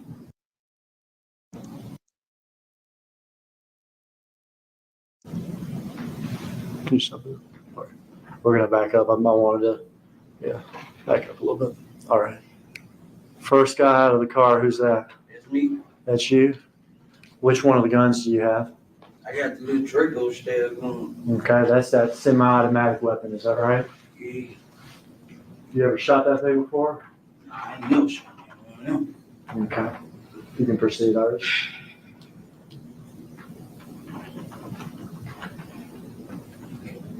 That's your gap hoodie, is that right? Yeah, it's me. That's you, who are you shooting at? Don't. All right, now back it up again, Miss Iris, if you would. Back it up for Justin getting out of the car.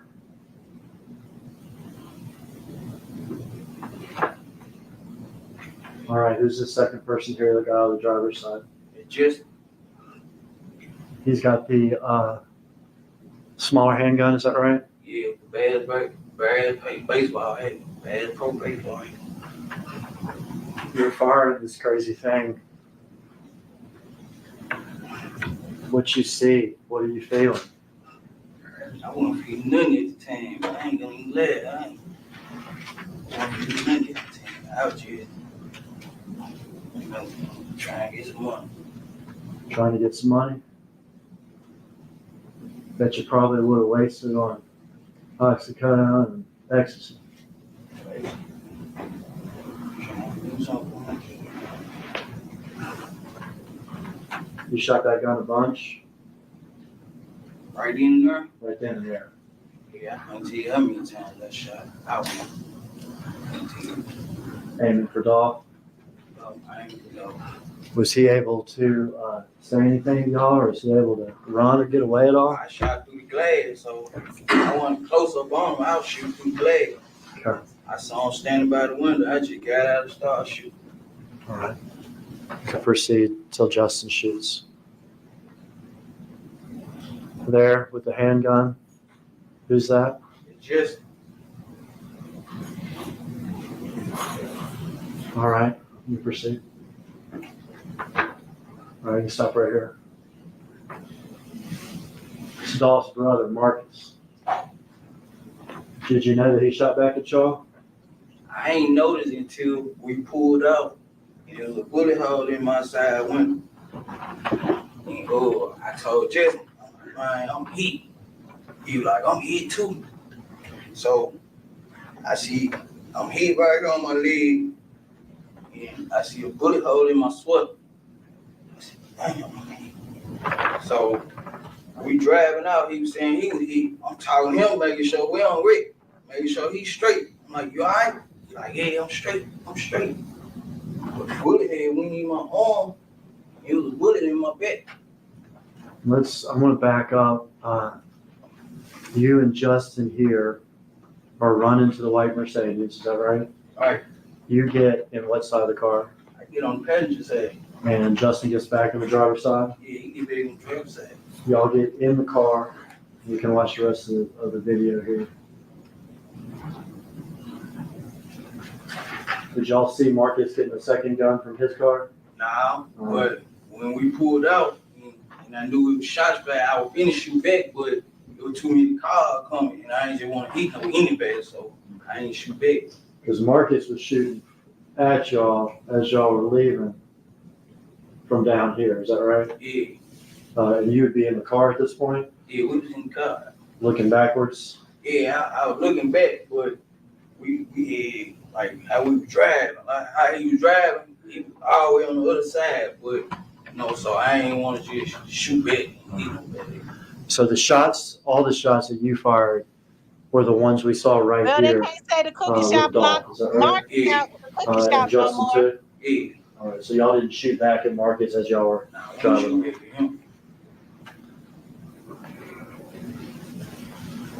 You say you got shot in the shoulder, Yeah, I got hit in my shoulder, in my upper arm, in the upper arm, shoulder area of your, on my of leg. your right and your leg. And you realized you had been shot once you got in the car. Yeah, once I got in the car. Could you still have a scar from when you got shot in the arm? Is that right? Yeah, right here. Mark, I have him step down and display this to the jury real quick. Come on, Mr. Smith. Turn sideways here. Just walk down this way, backwards toward the wheel.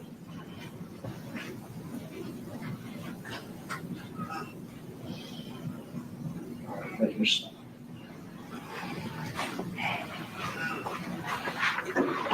All right. You and Justin jump back in the car. You've been hit in the shoulder On my leg. and in the leg. Justin may or may not have been hit, but said Yeah, something got scraped on your back. straight in the back. All right, what now? We went back on Bradley Street. Did y'all go to Bradley Street slow or fast? Nah, we went back fast. Okay, fast. We went back fast. We were trying to get caught. So he Okay. gave me the keys to the expedition. So He he gave you- hauled the beans. Who gave you the keys to the Justin expedition? gave me the keys to the expedition. Okay. So I moved the truck out the way, and he pulled the beans in the yard. So the expedition, was it parked in the driveway of Bradley? Yeah, we walked in the driveway.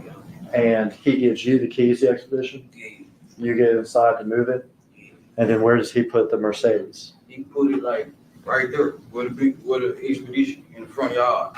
Okay, so the front driveway area Yeah. of Bradley, is that right? Right. What do you do next? We jumped in the expedition. We was on our way to the gas station with the FaceTime Juke, let them know that was our work. Who FaceTime Jook? Justin had FaceTime Juke, spelling out dog. You know what I'm saying? Let them know that we did it. And let's back that up. You say, let him know it was y'all's work. Right.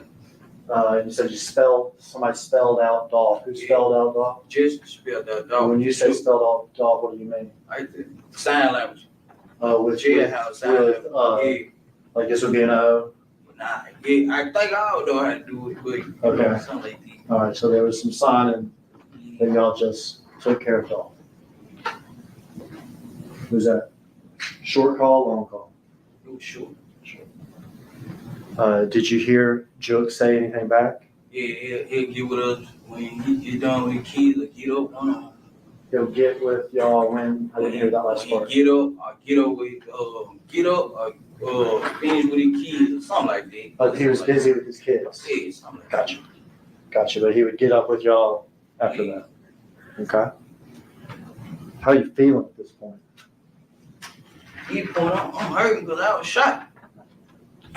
Where are y'all's guns at this point? Oh, we had them in the backseat for the expedition. Okay, so y'all brought them with you from the Mercedes to the expedition? Yeah. Were y'all still wearing your gloves? Do you remember? Oh, I don't remember. Okay. So y'all are in the expedition. The FaceTime call with Jook has happened.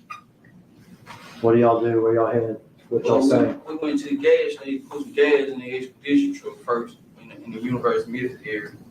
Then he was trying to find, Justin was trying to find somebody at the house we could go, so, we get cleaned up or whatnot. All right. You needed some medical attention or something. Yeah, he had called one of his partners, Justin had called one of his partners to bring me a wound kit, or whatever. Do you know who he called? I don't know what he got. I bet it was teasing. Do you have your phone with you during this? Nah, my phone, I had left my phone in the bin, in the Mercedes Benz. All right. So when you got in the bins from your house, did you have your phone with you?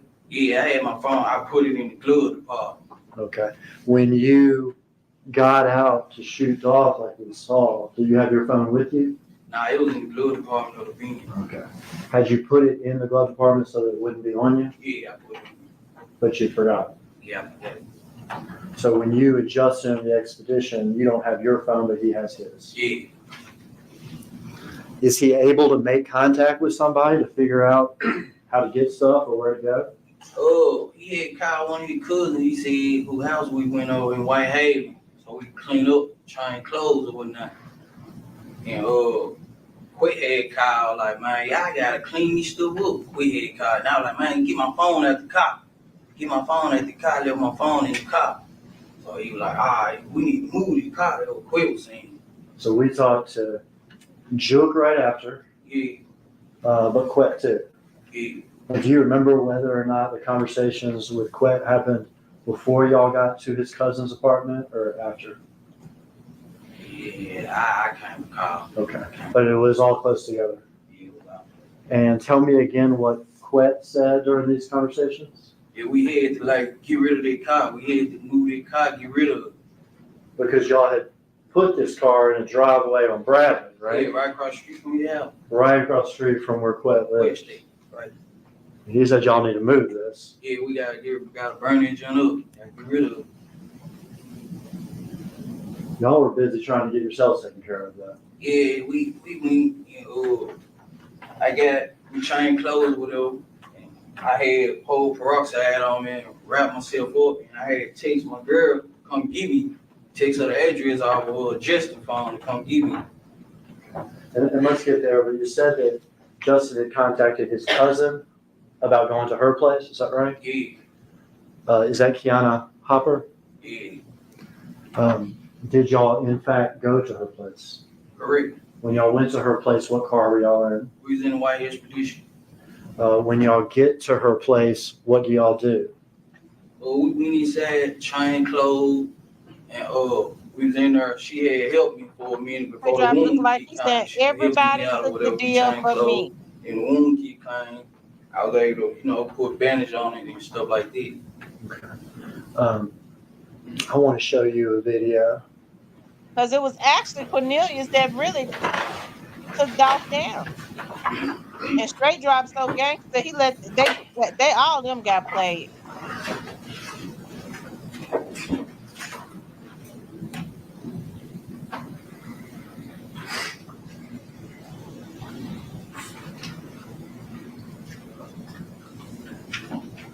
Dolph would have gave them that little money for coming to him and telling him. He'd have gave it to him.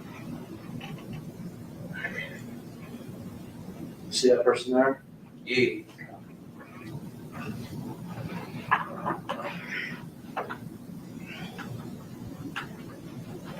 You're right. They was never going to get a dime. I agree. McKinley, I agree.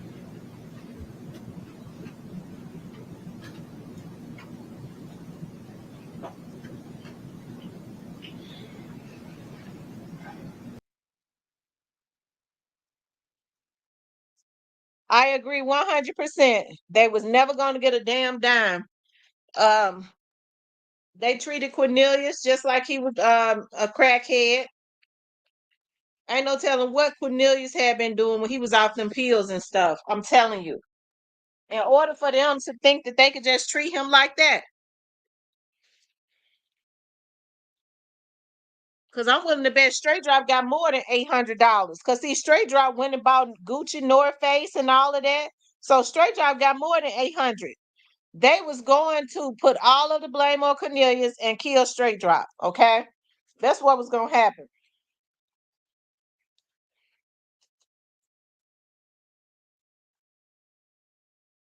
He said, "Gotta know something about it too. I can't wait until the feds grab him up." Oh wow.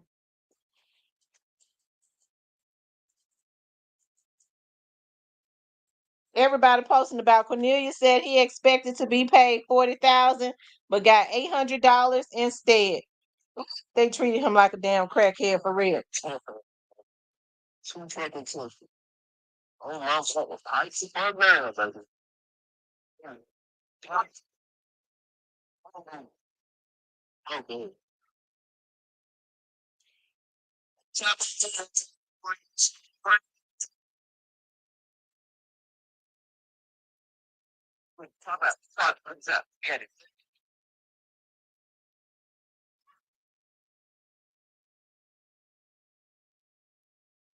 I see Big 30. It seemed like everybody's starting to post a little bit now since, I guess everybody been glued to the TV. It's gonna be interesting to see what Quest says tomorrow.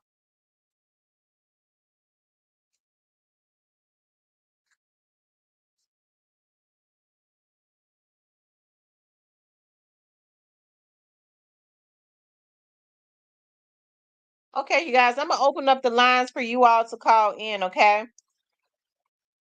Anybody that wants to call in can call in. Make sure y'all hit the like button for me, okay? If you haven't hit the like button, please hit the like button, like, share, and subscribe. Remember, it's other people calling in, so we can't talk for 30 and 40 and all those minutes. Try to make your point within 3 to 5 minutes and allow other people to start calling in, okay? And we're gonna keep it on the subject. If you call in and you change the subject, I'm gonna respectfully hang up in your face, okay? Because I ain't got the energy to talk about nothing else. I'm trying to deal with what we're talking about today. Rest in peace, Young Dolph says facts, and the medical examination basically said if Dolph would have lived, his face would have been effed up. Some nerves in his face. Oh wow. I didn't even get a chance to hear what the medical examiner said. So let's go to that. You all can call in while I'm looking for it, okay? Her testimony, because she was right at the end. Hold on.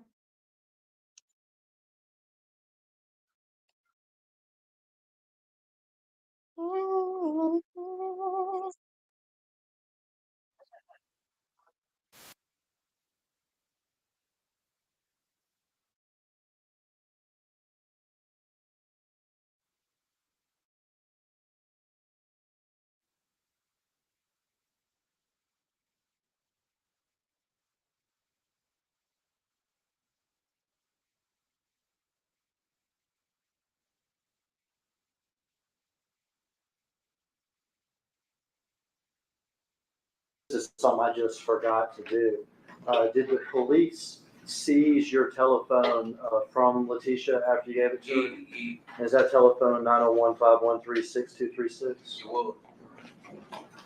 And the very last thing, every time I've met with you, me and you have met, if you count 2 minutes back there, maybe 3 times. Is that right? Have I ever told you you're going to walk out of jail? Nah, you never told me. Have I always told Hey, you that listen, you're didn't going I tell y'all that they came and got Cornelius? I told y'all. A Straight Drop went in there too, but I guess he didn't want to tell on certain folks. As a matter of fact, he did. That's why he did. That's who he told on Quick. That's who he told on Quick. Are you being a witness? 5 minutes to pull her right to the medical examiner. She's gonna be the next witness. Let's take a break. Court stands in recess. Y'all remember when I told y'all that I was told that? Y'all remember what I told y'all in the members when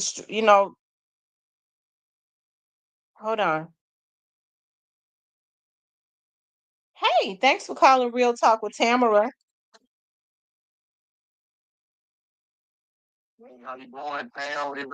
Hey, What's up, McName Ace? I was great, baby. Oh, I know. Win today. I promise you I got some wins today because I might not be available tomorrow. I'ma see. So what you think about what you saw? Man, I had to pick up the phone. They took the camera on straight draw too. They checking that boy out, ain't it? Yeah, they checking him out. He nervous. He ain't stopped moving yet, have he? I ain't gonna lie, man. He like he's been a roller coaster. Man, Corn dog got up there and told everything. Yeah, he did. He told everything. But you know what I was saying though? You see, What? I respect the man that owned up for his wrong. I respect anybody that owned up to their wrong. You know what I'm saying? Mm-hmm. You know, he got some type of this. Like himself with Easy. Man, I can't play with these. Man, he don't got a dead right. Some people will play that hard game like we're straight not playing. And don't you know, straight drop, if he had did the right thing, they had already did the wrong thing. Cornelius, I mean, it's obvious Cornelius had the bigger gun. He had already incapacitated young Dolph or whatever. So he did the most damage before straight drop even got out the car. It was almost like straight drop had to think about if he was gonna get out. Well, you know why they looking at straight drop so fucking dope. You know why they looking at straight drop, man? Why? Drop was wearing a PR chain. Yeah. And on top of that, he got a record of the jail for shooting up a bowling alley, and here you go again doing this pain in the fine. So they really, they probably because they gave him a second chance in society. Mm-hmm. You know what I'm saying? Then the when this corn dog up there killing everything, but at the same time, corn dog record ain't really that bad like straight drop. You know, and then they looking at him like he remorseful. You know what I'm saying? Like being remorseful about the situation by just owning up to, hey man, that's me. That's me. Yeah. So they man, Cornelius might come out with 20 years. And listen, Cornelius said that he made sure he added. Well, I may as well tell it. Or Hernandez. He said Hernandez Govan told on him. He said Hernandez Govan had already told everything, so I may as well just tell the truth. They putting everything on him, trying for him to be a flunky. Gave him $800 out the deal. Yeah, they wrong for how they did, bro. But they all wrong for doing dog like that. That's right. When you do wrong, can't nothing good produce from that. Right. I bet you straight drop got more than $800. Got $800, and I'm gonna say this: I don't leave these out there because I know caught with money. Yep. He got caught with bundles of money, so somewhere some money came from somewhere. Some money came from somewhere. Treasurer, he supposed to probably have broke some people off some bread off, but it's all tied. Mm-hmm. They had been doing his. Cause I'm tell you something. Then they said Orange Mound Quet know about, or somebody he'll witness some. He said that somebody will witness to 2 other hits that straight drop, 2 other crimes that straight drop was involved in. He said, but we're not gonna talk about it in here in this trial though. So he gonna be looking at. They just telling everything. Yeah, they telling everything. I mean, I knew Tennessee don't play. I'm gonna just keep it real. Tennessee don't play when it comes to that courthouse. ain't Hollywood. This ain't no Ryan Hill.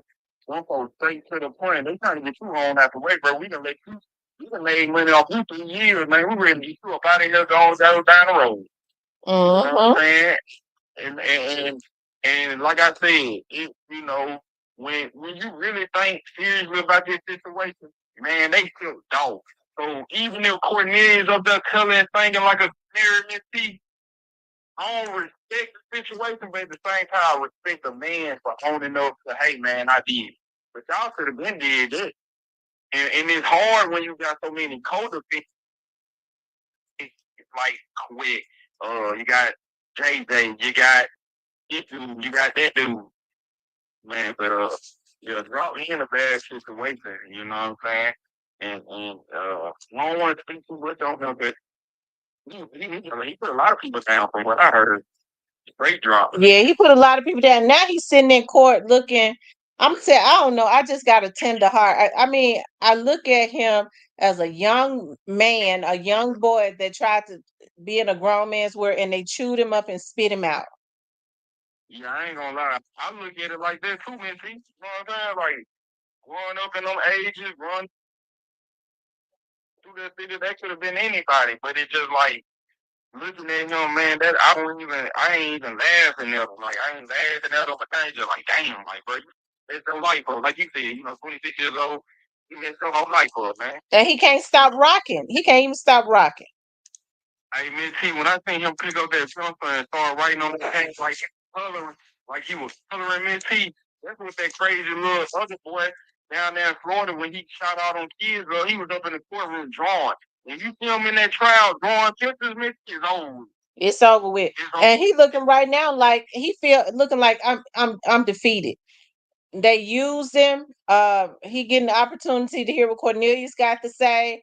Orange Mound, he see Orange Mound quit. See, I mean everything coming out. He ought to feel played because they never should have did it. Yeah, they know it was very impulsive. That's why I learned too. Like I always knew it had to been like from impulsive, like they got lucky and caught him, but they was following him. But when he said, "Ooh, they go dunk right there,"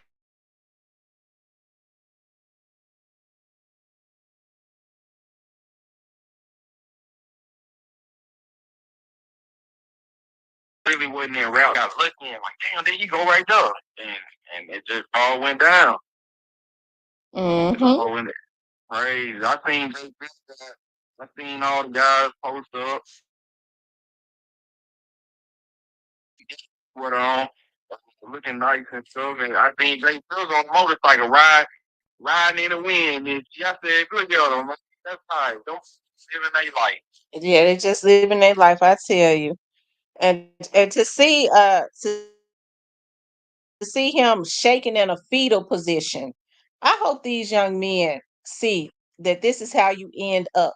That you ain't ready for this. Don't let nobody trick you into being a hitman. They tricked them all the way across the board. I wouldn't have bet you Straight Drop didn't get no 40,000. But remember, bro, Hero said something about 40,000.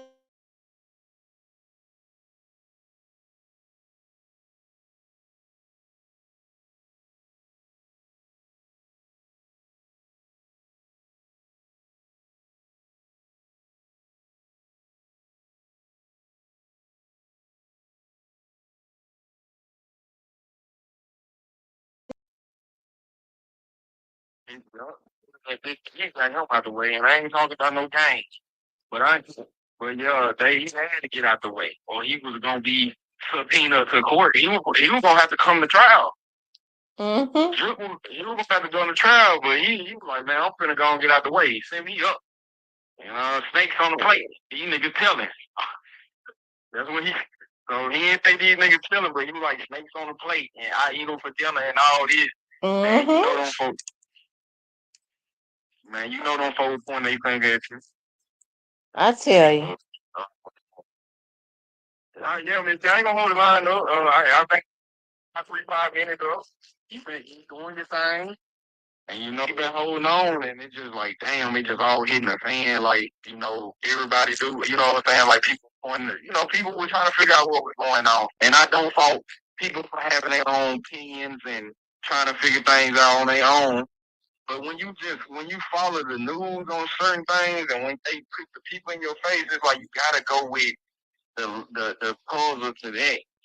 You can't be all oh man, Big Lucci had somebody in the freezer box. Man, come on, man, y'all just saying anything. And like you saying, like it's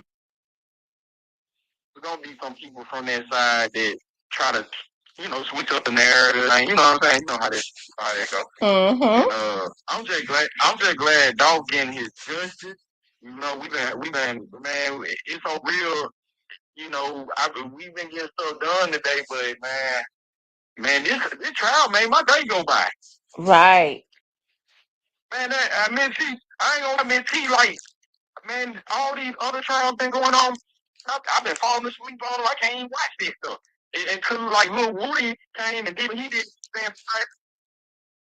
trial. And they come and guess what, Miss T? Showing these people how to go on put their foot down. Jacksonville is true. Florida doing their thing when it comes to bang. They putting these niggas away.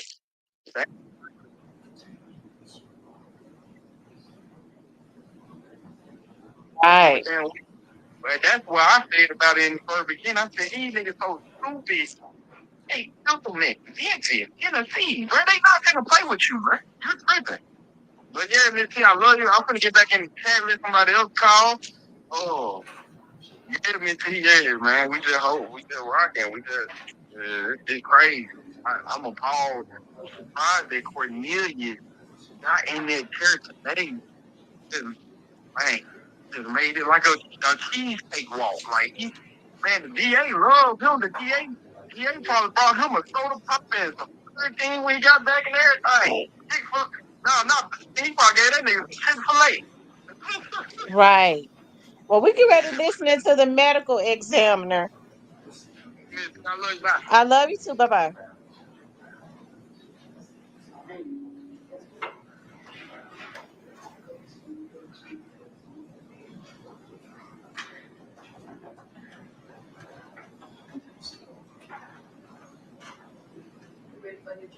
I am. Y'all, it's almost like they're trying to be a psychiatrist to him because that man is having breakdowns and look like in a fetal position.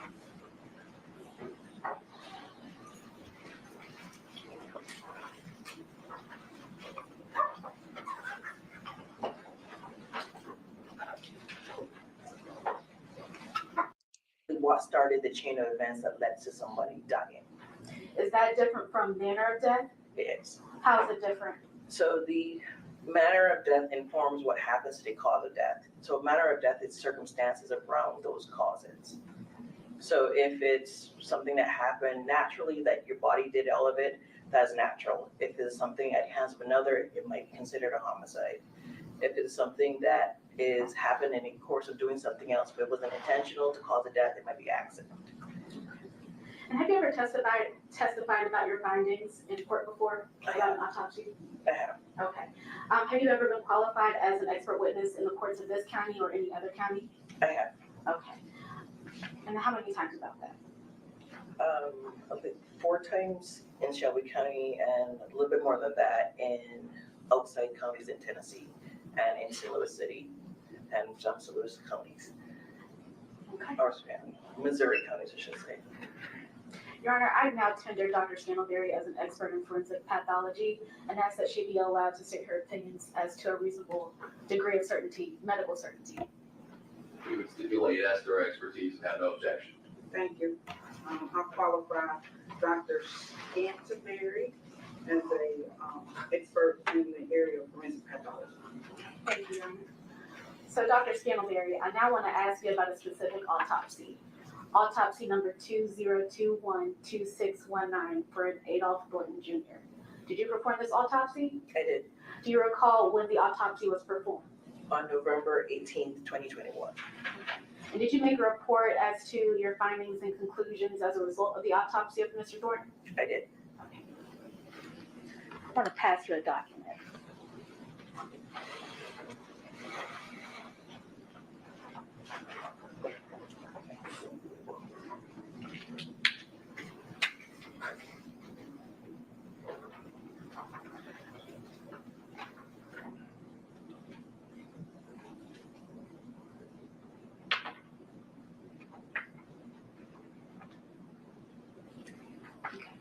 So do you recognize that document I just handed to you? I do. And what is it? It is my autopsy report and some supporting documents. Is that your signature down at the bottom? It is. Okay. Your Honor, I would like to have the autopsy report entered into evidence and marked as the next numbered exhibit. No objection. This is a multi-page document entitled Office of the Medical Examiner, West Tennessee Regional Forensic Center. Name of decedent Adolph Robert Thornton Jr. With the state number 21-79-4134. We'll mark this as exhibit 27.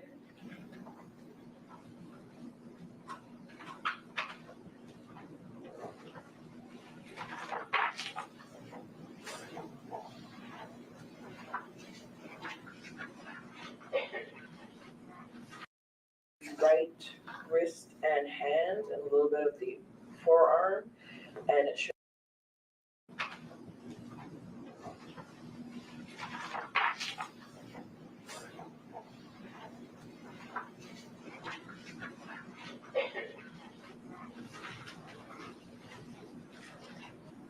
So now I just want to go over the autopsy report a little bit. First, I want to ask you, how did your autopsy proceed? Where did you start?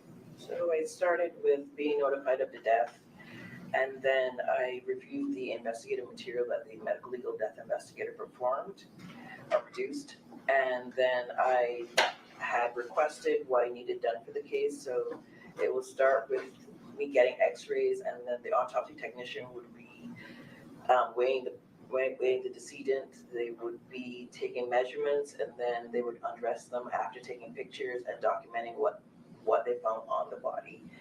And then after pictures are taken of the overall body and certain findings of the body, then more specific photos are taken of the injuries that were found on the body. And then I would start my external examination with everything, all the findings, and then measurements of all the injuries that You know were on what, the real body. dearly, I agree with And you. after that, I performed the autopsy with the assistance of the autopsy technician with their eviscerated body, and I would note what was injured and what was found in each body cavity, and also going to the head. So during the course of the autopsy, you said pictures were taken. Yes. Did you take I pictures? think Yes. dropping, Okay. they've decided that you're absolutely right, that they're gonna hang the rest of them. And that's what Cornelius is doing. I'm actually gonna hand these to you one by one.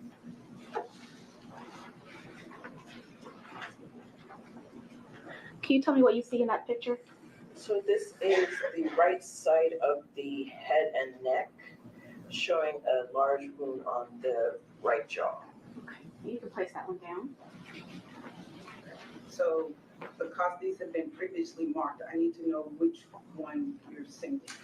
Your Honor, this is actually going to be exhibit number 16 that was previously marked.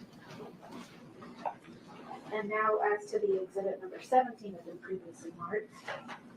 Dr. Scantlebury, can you tell us what you see in that picture? Yes. This is the back side of the body, mostly highlighting the right back with several wounds, and some wounds are noted on the left side of the back as well.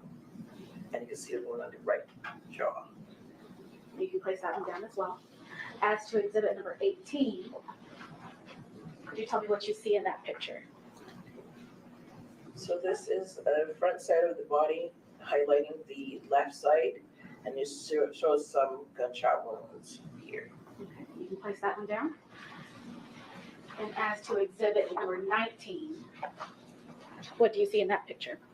So this shows the right wrist and hand and a little bit of the forearm, and it shows some gunshot wounds. This one mostly highlights a wound at the right wrist. Okay. And this is exhibit number 20. Could you tell us what you see in that picture? So this is a wound of the left forearm right here, and it shows a gunshot wound of the left forearm. And exhibit number 21. What is shown in that picture? This is an overall picture of some of the clothing that was removed from Mr. Thornton. Okay, you can place that one down. And exhibit number 22, is this also some of the clothing? Yes. This is a shirt. it has some markers that indicate where some defects in the clothing were found. Is that the front or the back of the shirt? I'm not certain, but it looks like the back. Okay. And you can place that one down as well. And exhibit number 23. What do you see in that picture? So this is the front of a shirt, and it also has some markers indicating where some hole defects were found. Okay. You can place that one down. And exhibit 24. This is a undershirt with markers showing where defects were found. Okay. You can place that down. And exhibit 25. This is overall of some property that was found on Mr. Thornton. It has money, some jewelry, some cards, and a condom. Okay. Place that one down. And exhibit 26. What is shown in that one? This is an overall view of bullet fragments from the right jaw that were recovered.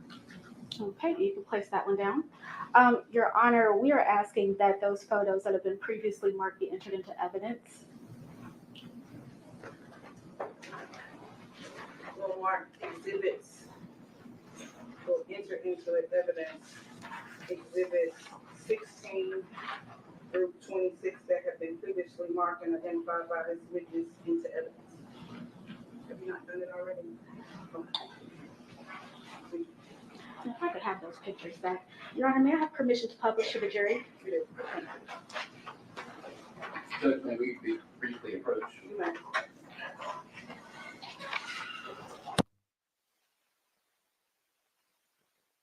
Wrist. Torso. What directions were they coming from? So for these wounds of the torso, they had a very mixed pattern, but most of them, the general track is forward, So it came through the back back to the front. Yes. Okay. Okay. Moving on to the next one. This is exhibit 18.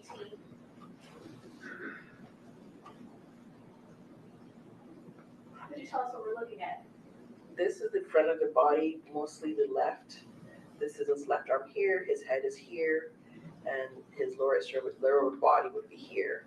And it can show a gunshot wound here and here. And are those exit wounds or entry wounds?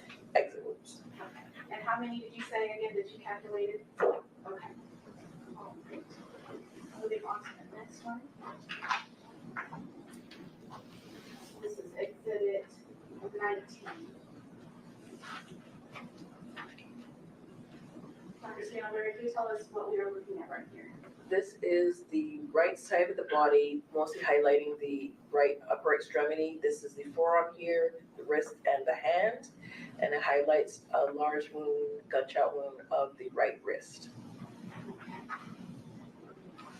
Next one.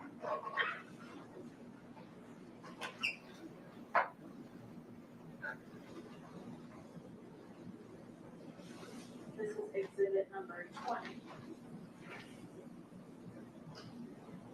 Does this also show upper extremities? Yes. Okay.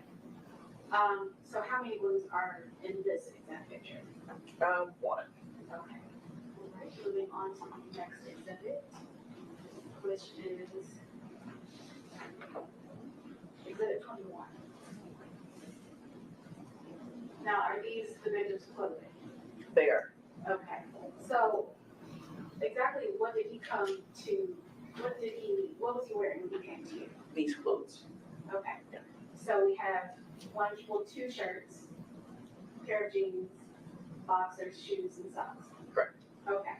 Was there any property found within his clothing? They were. Okay.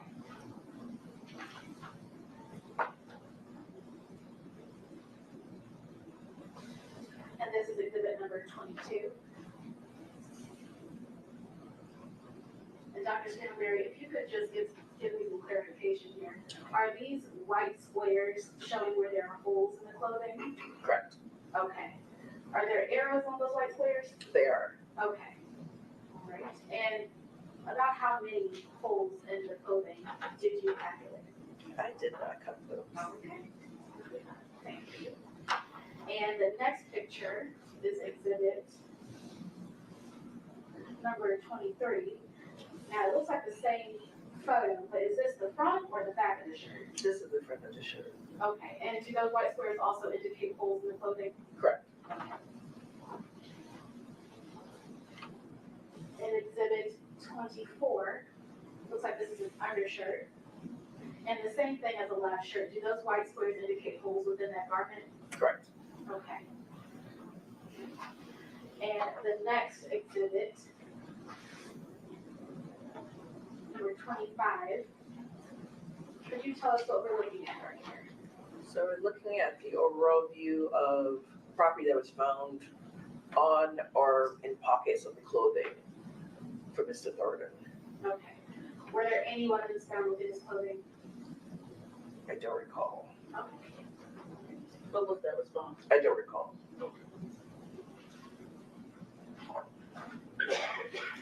And on to the final exhibit, number 26. What are we looking at, Dr. Spindleberry? This is the brown area is an envelope that we use to package any ballistics that we recover from the body. And these are multiple bullet fragments that were recovered from the right jaw. Okay. Regarding the bullet fragments that were recovered from the right jaw, would it be within your job duties to conduct tests on those fragments? No, it would not. Okay. And do you happen to know whether or not the murder weapons were recovered in this case at all? Not at the time I did the case, no. Okay. So if the murder weapons were recovered, would it be within your job duties to conduct tests on them? It would not be. Okay. Just a couple more questions. So, Dr. Spindleberry, what is a toxicology test? At the time of autopsy, we take certain fluids, usually blood, sometimes liver, and certain fluids also from the eye, and we submit it to a toxicology lab, and they run a particular test that I order, and based on the drugs that they look for in that particular test, it would test against the blood, and whatever is detected would be read as a positive finding. Okay. And is a toxicology test a standard part of an autopsy? Most cases, yes. Okay. And did you conduct a toxicology test for this victim?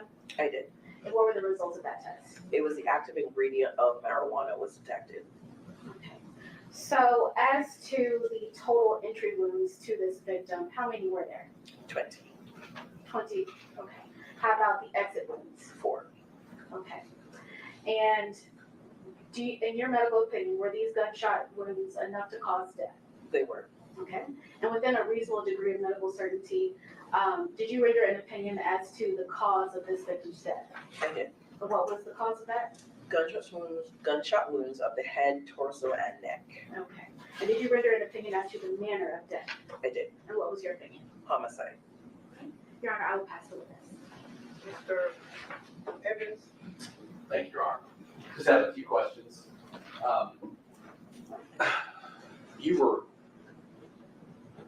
You were asked about entry wounds and versus exit wounds, and I think you said there's 20 entry wounds and 4 exit wounds. Right. You were also asked some questions about ballistics. I think or used the term ballistics. As far as ballistics go, within your job and your responsibilities, do you recover bullets from the body that are still in the body at the time of the autopsy? Yes. How many of those did you recover? So I recovered 4 bullets that were related to this shooting, and then there were 3 others that occurred like he had in his body from before. So remote bullets I found 3 of them. All right, so 3 from him being shot some other occasion. Yes. Okay, so 4 related to this shooting. Yes. And then, does that include fragments, or is that a different category?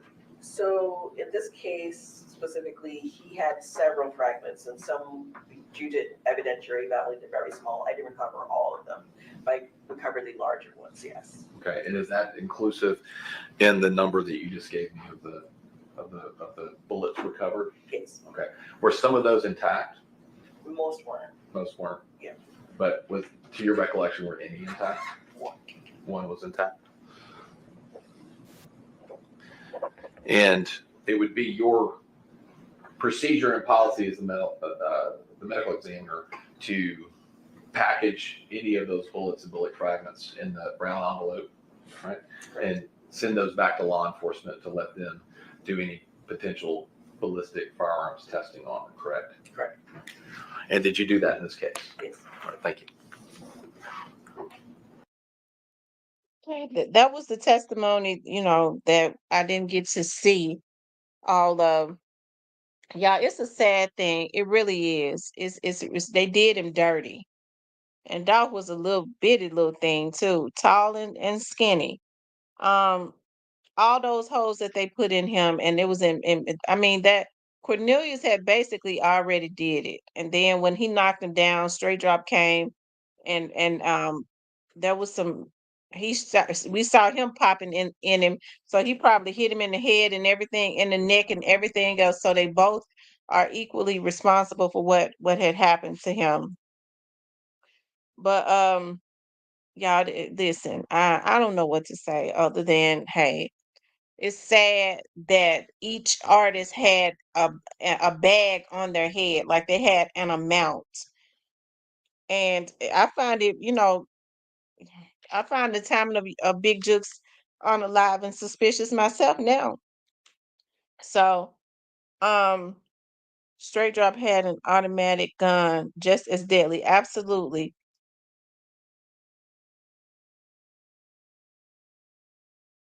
So,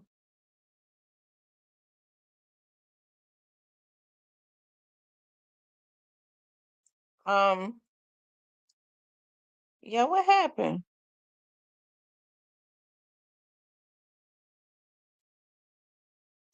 It really is. It's sad. And I mean, everybody is posting on Facebook. Young Dolph all over Instagram. Young Dolph, killer testifies he was promised 50,000, only paid 800. Promised 50 G's, only paid 800.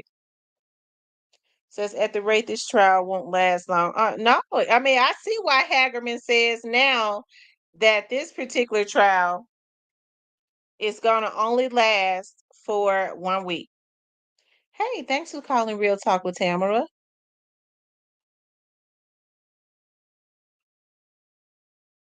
Thanks for calling Real Talk with Tamara.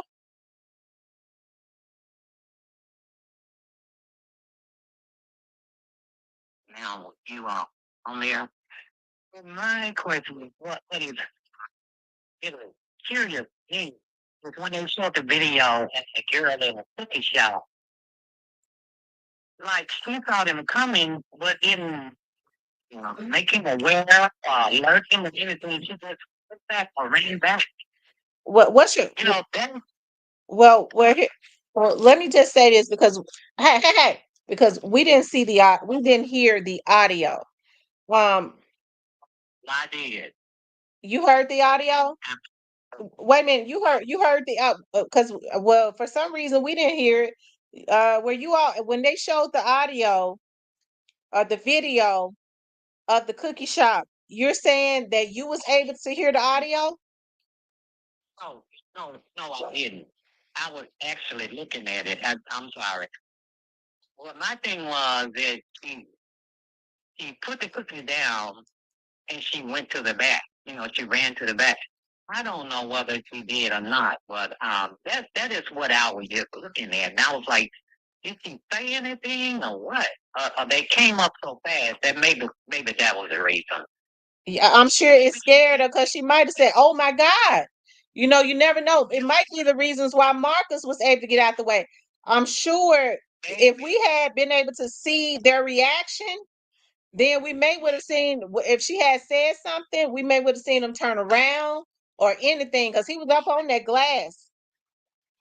Right. That's what I was wondering about. And well, I did hear the audio. You're right. But me and my cousin, my daughter, we were talking about it. She said, I was like, why didn't she say something? And she said, now that was dirty, Mom. And she could have said, oh my God, or something. But then when you think about it, we didn't hear no audio. Right. You know, so I'm glad you said that because it was just killing me, you know, that's my folks. So, all this stuff is like I haven't been able to sleep or nothing, just watching it. Yeah. That was dirty. But Yeah, they did him dirty, and they do a man like this. First of all, $100,000 ain't no money. No amount of money is no money is you. It ain't even enough money you could ever give somebody because you can't replace a life. But you take, but they give you $800, and he was the one that did the main damage. Right.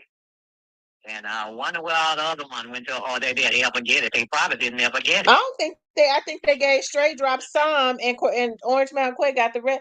Orange Mountain Quay got Cornelius money. Oh my God. That's what I believe. They gave him $800. I do too. Oh, this is just. I don't know. But you heard him say they had to pay for that lawyer because he asked them who paid for your lawyer. He said, I don't know who paid him. Wait a minute, who was paying for all of this? And somebody's still paying him. Somebody's still paying him. Still paying it. And I'm going to be honest with you. I still believe your God is. Me too. I don't care what nobody say. Somebody paid you to do what he did. Absolutely. He got that money from somebody to even do this. And see, they're going to try to put it all on Juke because Juke is not here. That's right. Juke is not here. So they think they got, just like Maya said, they're not going to sugarcoat it and, put a false, what was it she said? Oh, man. And see, straight, and here's the thing too. There was other people's names who came up in this that was involved. And see, they don't want Straight Drop to talk. See, after Straight Drop left Memphis, there were other people. He went to Atlanta. He made connect with some people in Atlanta. Straight Drop just need to go ahead and tell it all. Yeah, he do. And be done with it, cause he's doing it anyway. Yeah, he threw. Get out. And don't you know my heart? Don't you know it hurt? It does something to my heartstrings to see a young man like that rocking back and forth in a fetal position. Yeah, and that's the same thing I felt. Even though those my people too, I still felt something for this boy. I did. I mean, I just did. I don't want to say it, but I feel sorry for him. They know not what they do. They know not what they do. They screwed them all the way across the board. They screwed them all the way across the board. They was intending to make Cornelius take the downfall, and they was going to take Straight Drop out. Exactly. That's the way I feel. Oh, my God.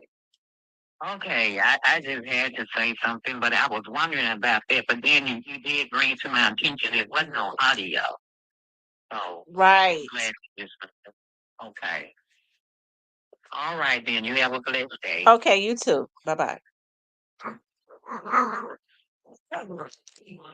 They say you'll go back and look at the clip from inside the cookie shop. The girl ran to the back at 12:22:43. The shooters then pulled in the parking lot until 12:22:54. Oh God. Y'all, come on. Y'all, we don't listen. They got cameras on the outside and on the inside. Oftentimes, timers on cameras are different. Always remember that. Oftentimes, timers on cameras are different. That girl ain't had nothing to do with that hell. People don't want to accept it is what it is. Corneliuson told everything. They just so happen to see the man. They just so happen to see him. Y'all accept it. Stop trying to get 15 more minutes of fame. Stop wanting to believe a conspiracy bullshit. Y'all listen, some of y'all gonna have to go on and work. You're gonna have to go detox and you're gonna have to go get some jobs. Some of you gonna go to jail. Okay? You can get to work while you're in jail. But I understand people are trying to get 15 more minutes off of this. Let the man, he's getting justice. Let it rest after this, okay? Because if they continue with this, you're gonna start. A lot of them gonna start having goddamn drug overdoses, you're gonna see them on sitting on their live because they so evil, and all of a sudden they're gonna start foaming at the mouth, and they're gonna go ahead and just politely just slide on over. They're just gonna fall over. A damn drug overdose, heart gonna bust wide open if they don't get their damn life right with all this bullshit that they trying to spew into the atmosphere. Okay. Yolanda says, I thought she went to the floor. I thought she went to the floor myself. I guess I seen the wrong. No, I think when she walked up, she ran to the back. She ran to the back.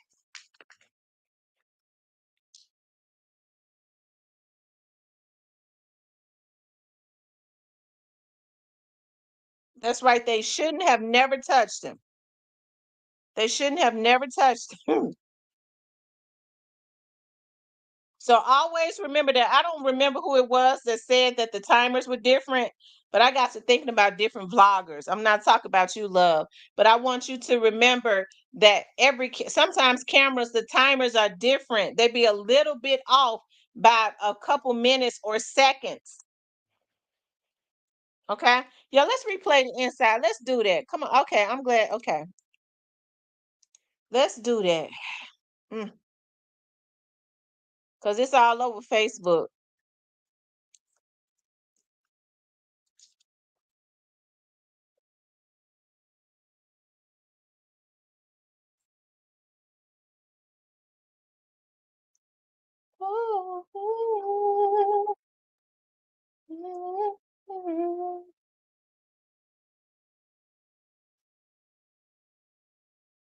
Oh, y'all, Facebook is ooh.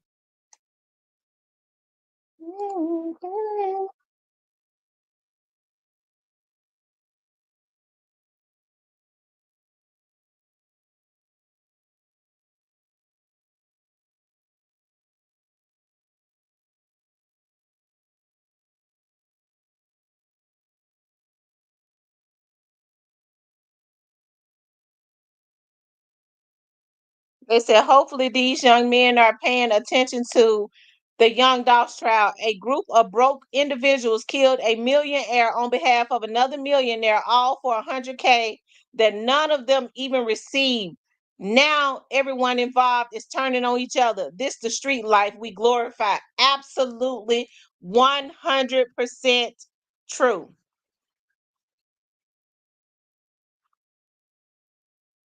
Hold on, y'all. I'm looking for that video.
The back.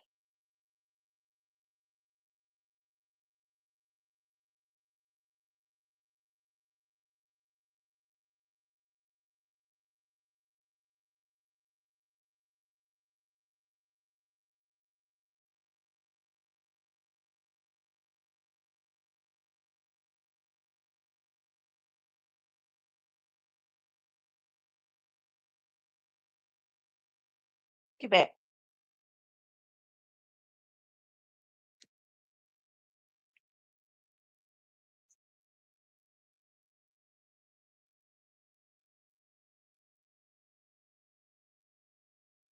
Okay, it says 12, 21, 23. That would be the cameras on the inside of the cookie shop. The camera on the outside of the cookie shop timing is a little bit off. Remember that if it's not lining up.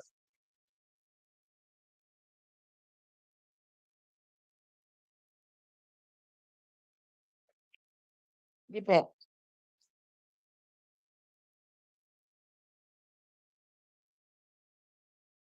Okay, so they pull up. Let's go back. So they pull up. There's 12, 21, 4. Okay. So they pull up on the outside. Let's go back. I know when the vloggers saw this, they oh we got something else to eat off for a minute. We gonna trick the weak minded people with this.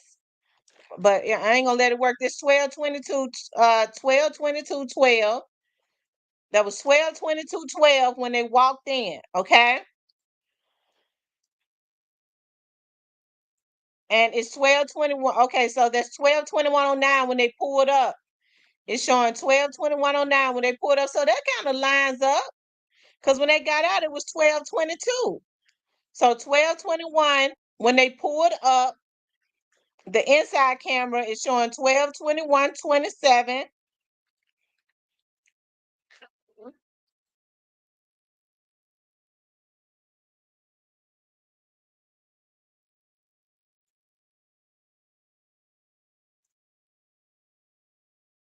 Okay, so they walk in at 12, 21, 46, 47, 48.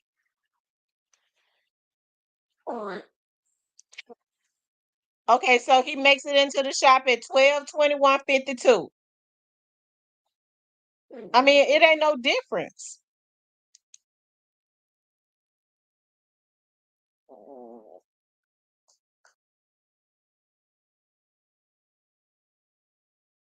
Look, Marcus had his back turned looking out the door, looking out the window.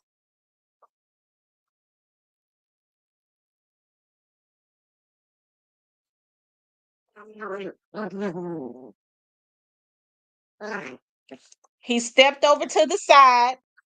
He stepped over to the side like Raven said he did. He walked over to the side, I guess to take a phone call. Let's go back and look at that.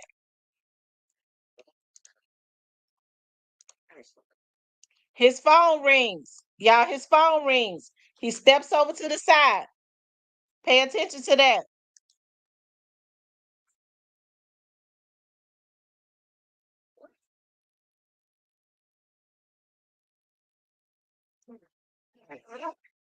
So he steps over to the side to take a phone call. He walks closer to the window.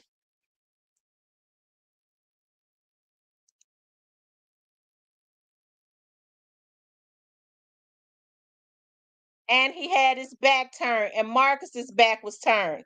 So the young lady, when she saw them running up with those guns and pointing them, of course, anybody would have ran. I mean, anybody, everybody ain't quick on their feet. The instincts of any human being would have been to take cover and run. Even these cap ass bloggers that's trying to get 15 more minutes because all they ever did was run. Okay.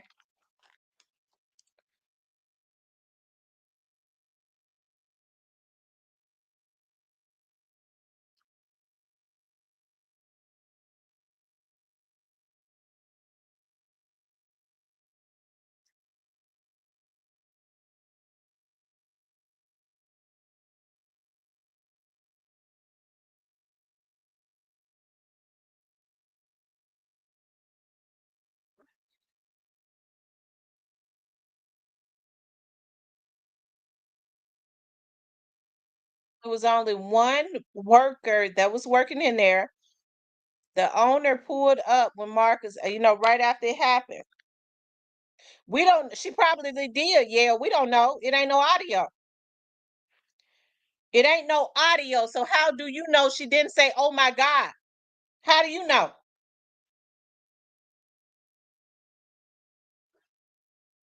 She was looking over at Dolph. Looked like she had given him his total. When she looked up, what was she supposed to do? Run out there and say, "Hey, why y'all do that?" No, she was supposed to run and call the police.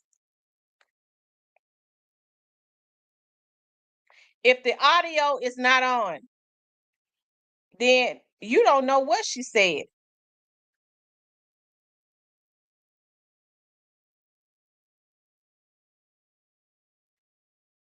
They said she could have screamed or some. She's suspect. I don't care what nobody say. She ain't no look. Let me tell you something, Timmy.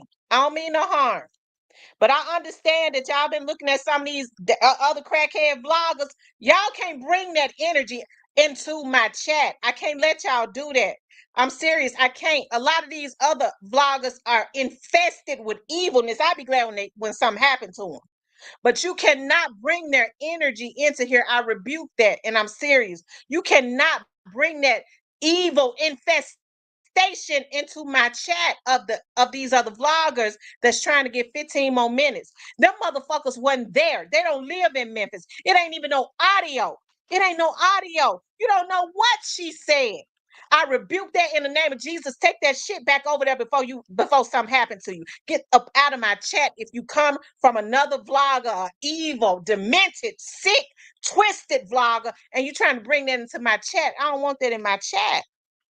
I don't, Timmy. I don't want that in my chat, and I'm serious. So don't bring the ideas of nothing twisted, nothing evil. Don't bring that over here. I don't mean no harm, but it wasn't no audio on, so you don't know what she said. You don't know what she said. Tell them to go, ooh, she did whatever. That's right. The audio was not on. So you don't know what she said. McKinley, I wasn't talking to you. I was talking to somebody else named Timmy that just came in here talking about that the girl who worked at the cookie shop is suspect because she didn't say nothing, even though he don't know what she said because the audio wasn't on. She did what anyone else would have done. I'm sure that young lady has enough PTSD. Terminal bloggers ain't none but rats too, with all that false entertainment they be doing. Where people are twisted. People are totally twisted. They do not want to believe what they see. They said the same bloggers said that Cornelius was innocent. I told y'all, I said these vloggers got more confidence in Cornelius than he got in himself. I've been telling y'all, if y'all got my members, I've been told y'all that he was telling. I've been told y'all that he was telling.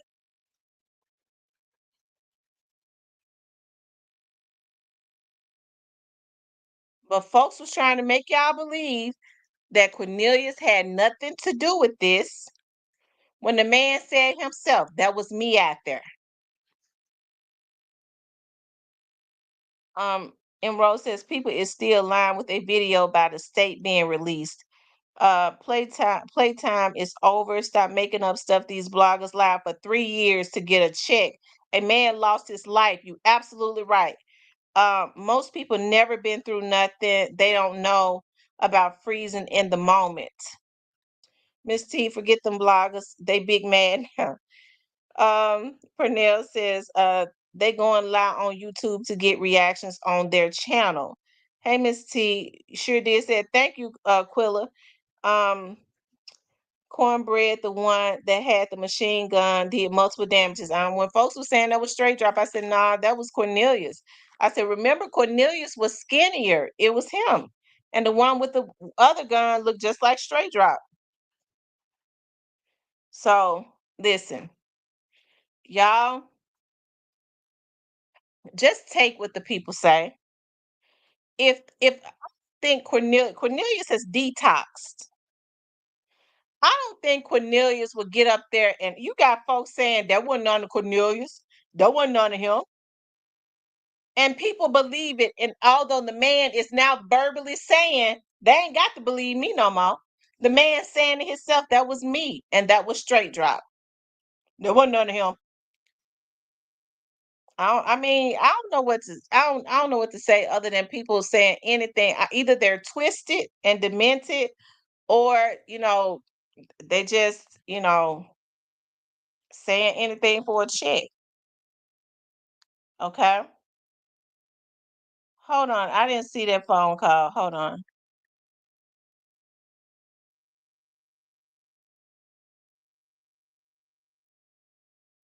Mm,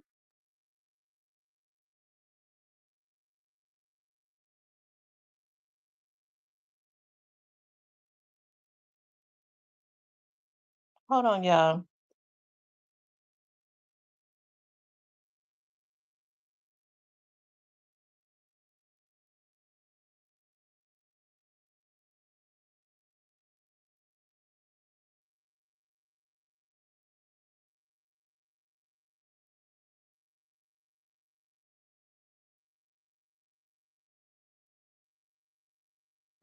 Am I the only one that called Cornelia? You said somebody that was quit friend got uh k- knocked off in retaliation, and Quit was telling him forget condolences. He gonna need his 20,000. Really?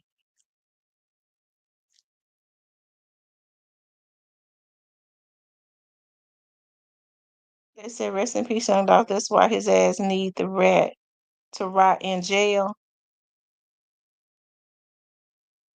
Listen, he told because he had to tell, but Straight Drop know with all the evidence that they got, it ain't no way he can get out of it. You're right. He glad Cornelius is telling on Quet, because that's who he is focusing on, Quet. You can tell Quet was in it for the money. Yeah, Quet was just in it for the money. That's just evil. Yeah, you take a man's life for some money. Oh, y'all people are twisted. Get back.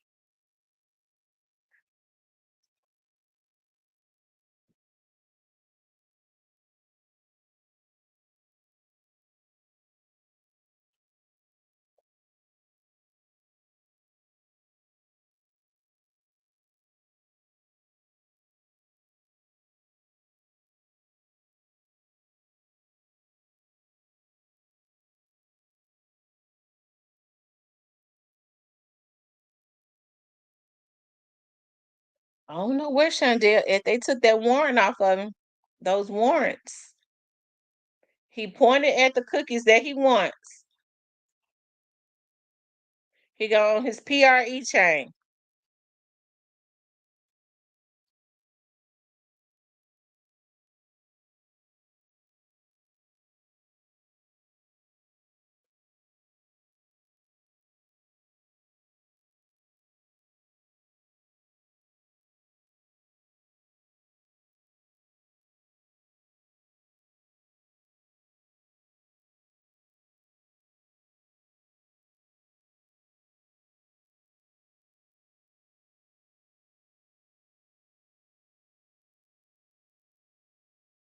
Okay.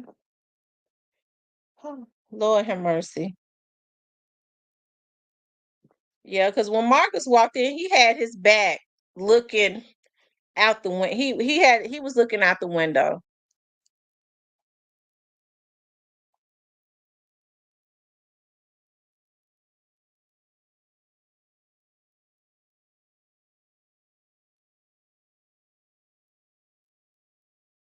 I said, "Do you think today was shot quit too, and all this backfires on him? I know he's guilty, but he's been so cocky, thinking he could do the system. I don't know if he knew Cornelius was gonna tell all that. Cornelius, Cornelius told Cornelius made Quit role bigger than I believe. Even of course, I'm sure he had minimized his role. Cornelius, what Cornelius said today, it lets you know he played just as an active part, really, as Big Jug. I mean, he would get accessory after the fact and tampering and all that. Cause didn't he go and wipe down the car? He said Quit went and wiped down the car or something, didn't he?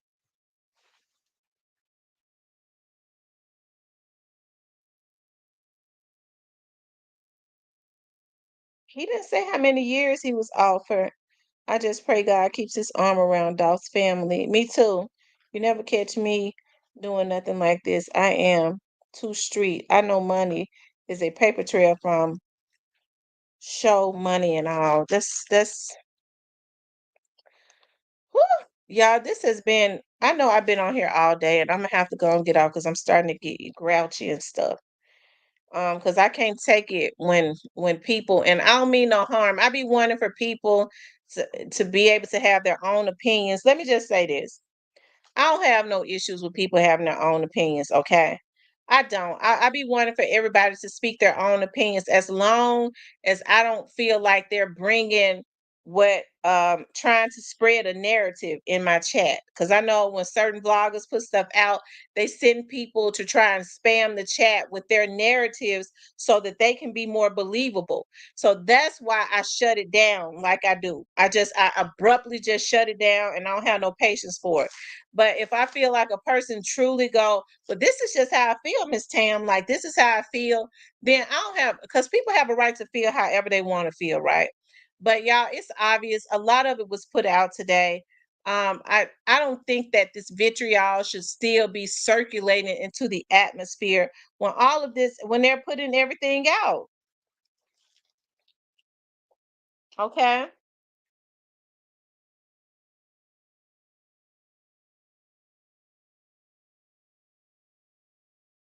Y'all, if this is coming out about Juke now, they already knew that they was getting ready to charge Juke.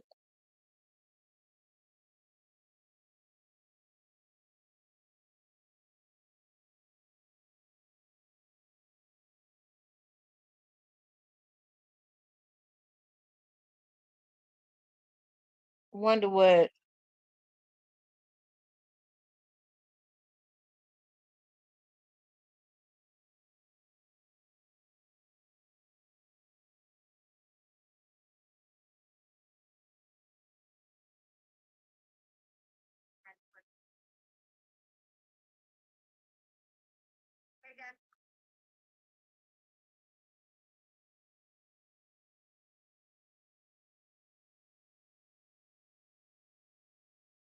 Mm,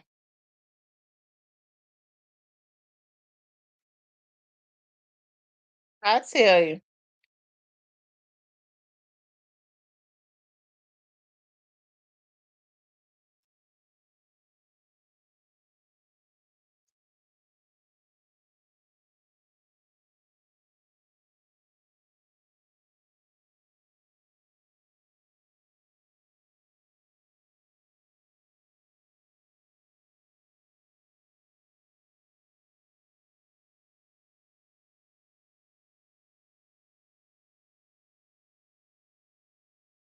Hold on, y'all. I'm trying to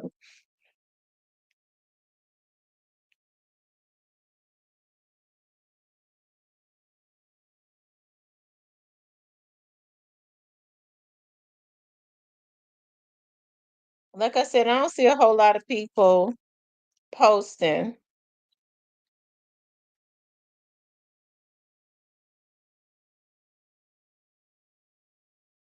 I tell you. God says when I get them back, you're gonna see me get them back. I'm telling you, you just can't do dirty stuff. It comes back. It comes back.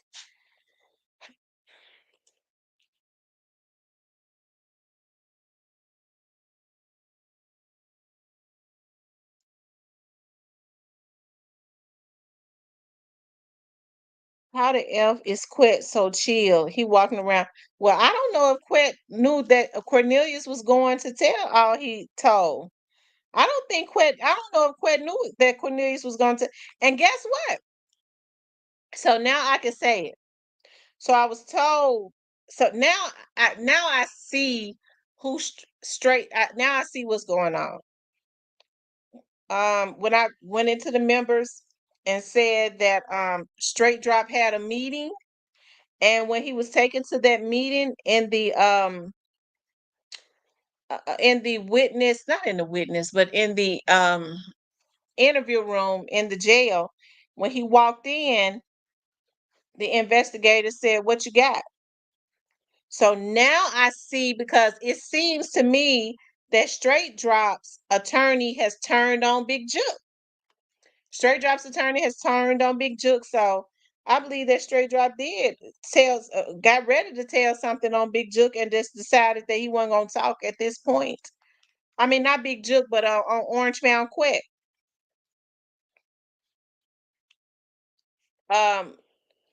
Straight Drop's attorney is saying that Orange Mound Quick was mad because he wanted to get a percentage off of Straight Drop, and Straight Drop decided to cut him off. And then she said, Tam, read my comments. Okay. Let me see. Nika, see, I don't see your comments. They must have been so far. Okay. So Tam, will they wait till trial over to get Black Youngster? I don't know, Nika, see. I don't know. Real Deal Lee says, when T start humming, it's a vibe chat. Jay Hempfield says, it's gonna be a lot of snitching going on. Gotti was probably at a Diddy party. Chai Bear says, what if Jook copped a plea to snitch on his brother? That's why they let him go. Didn't they question him? He was questioned. I don't know, Nika C. I don't know. I don't know.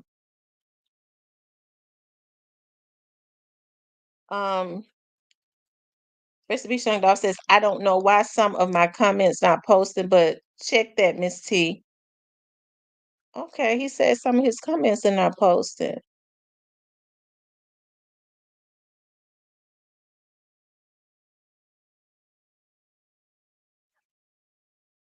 She says, I believe that the feds are going to get Black Youngster. I do too. I do too. Straight Drop is not saying anything right now, but y'all have to understand, like, it's some more people that was involved too, because when Straight Drop left Memphis, he made a connection in Atlanta. He made a connection in Atlanta that I'm told that the person is a CMG person. So, I mean, he just ain't saying nothing right now, but we'll see. This is his trial. Cornelius wasn't with Straight Drop when he went on the run.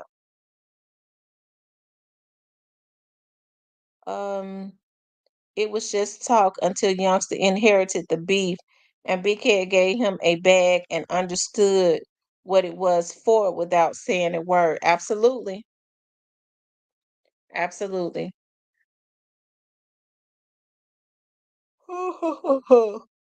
All right, y'all. Y'all, we've been on here for like, I'm tired. I think we've been, oh, yes, indeed. We've been on here for like almost 12 hours. I'm gonna let somebody else have it. I appreciate y'all rocking out with me the long way, y'all. I'm gonna try to get on tomorrow. I am. I'm gonna try to get on tomorrow with you all. Um, if I don't get on in the morning with you guys, then we'll do a recap when I get home. Okay. But anyways, I want you guys to please like, share, and subscribe, okay? If you would like to support the channel, you could definitely support the channel via Cash App. I love you guys. I'll talk to you tomorrow.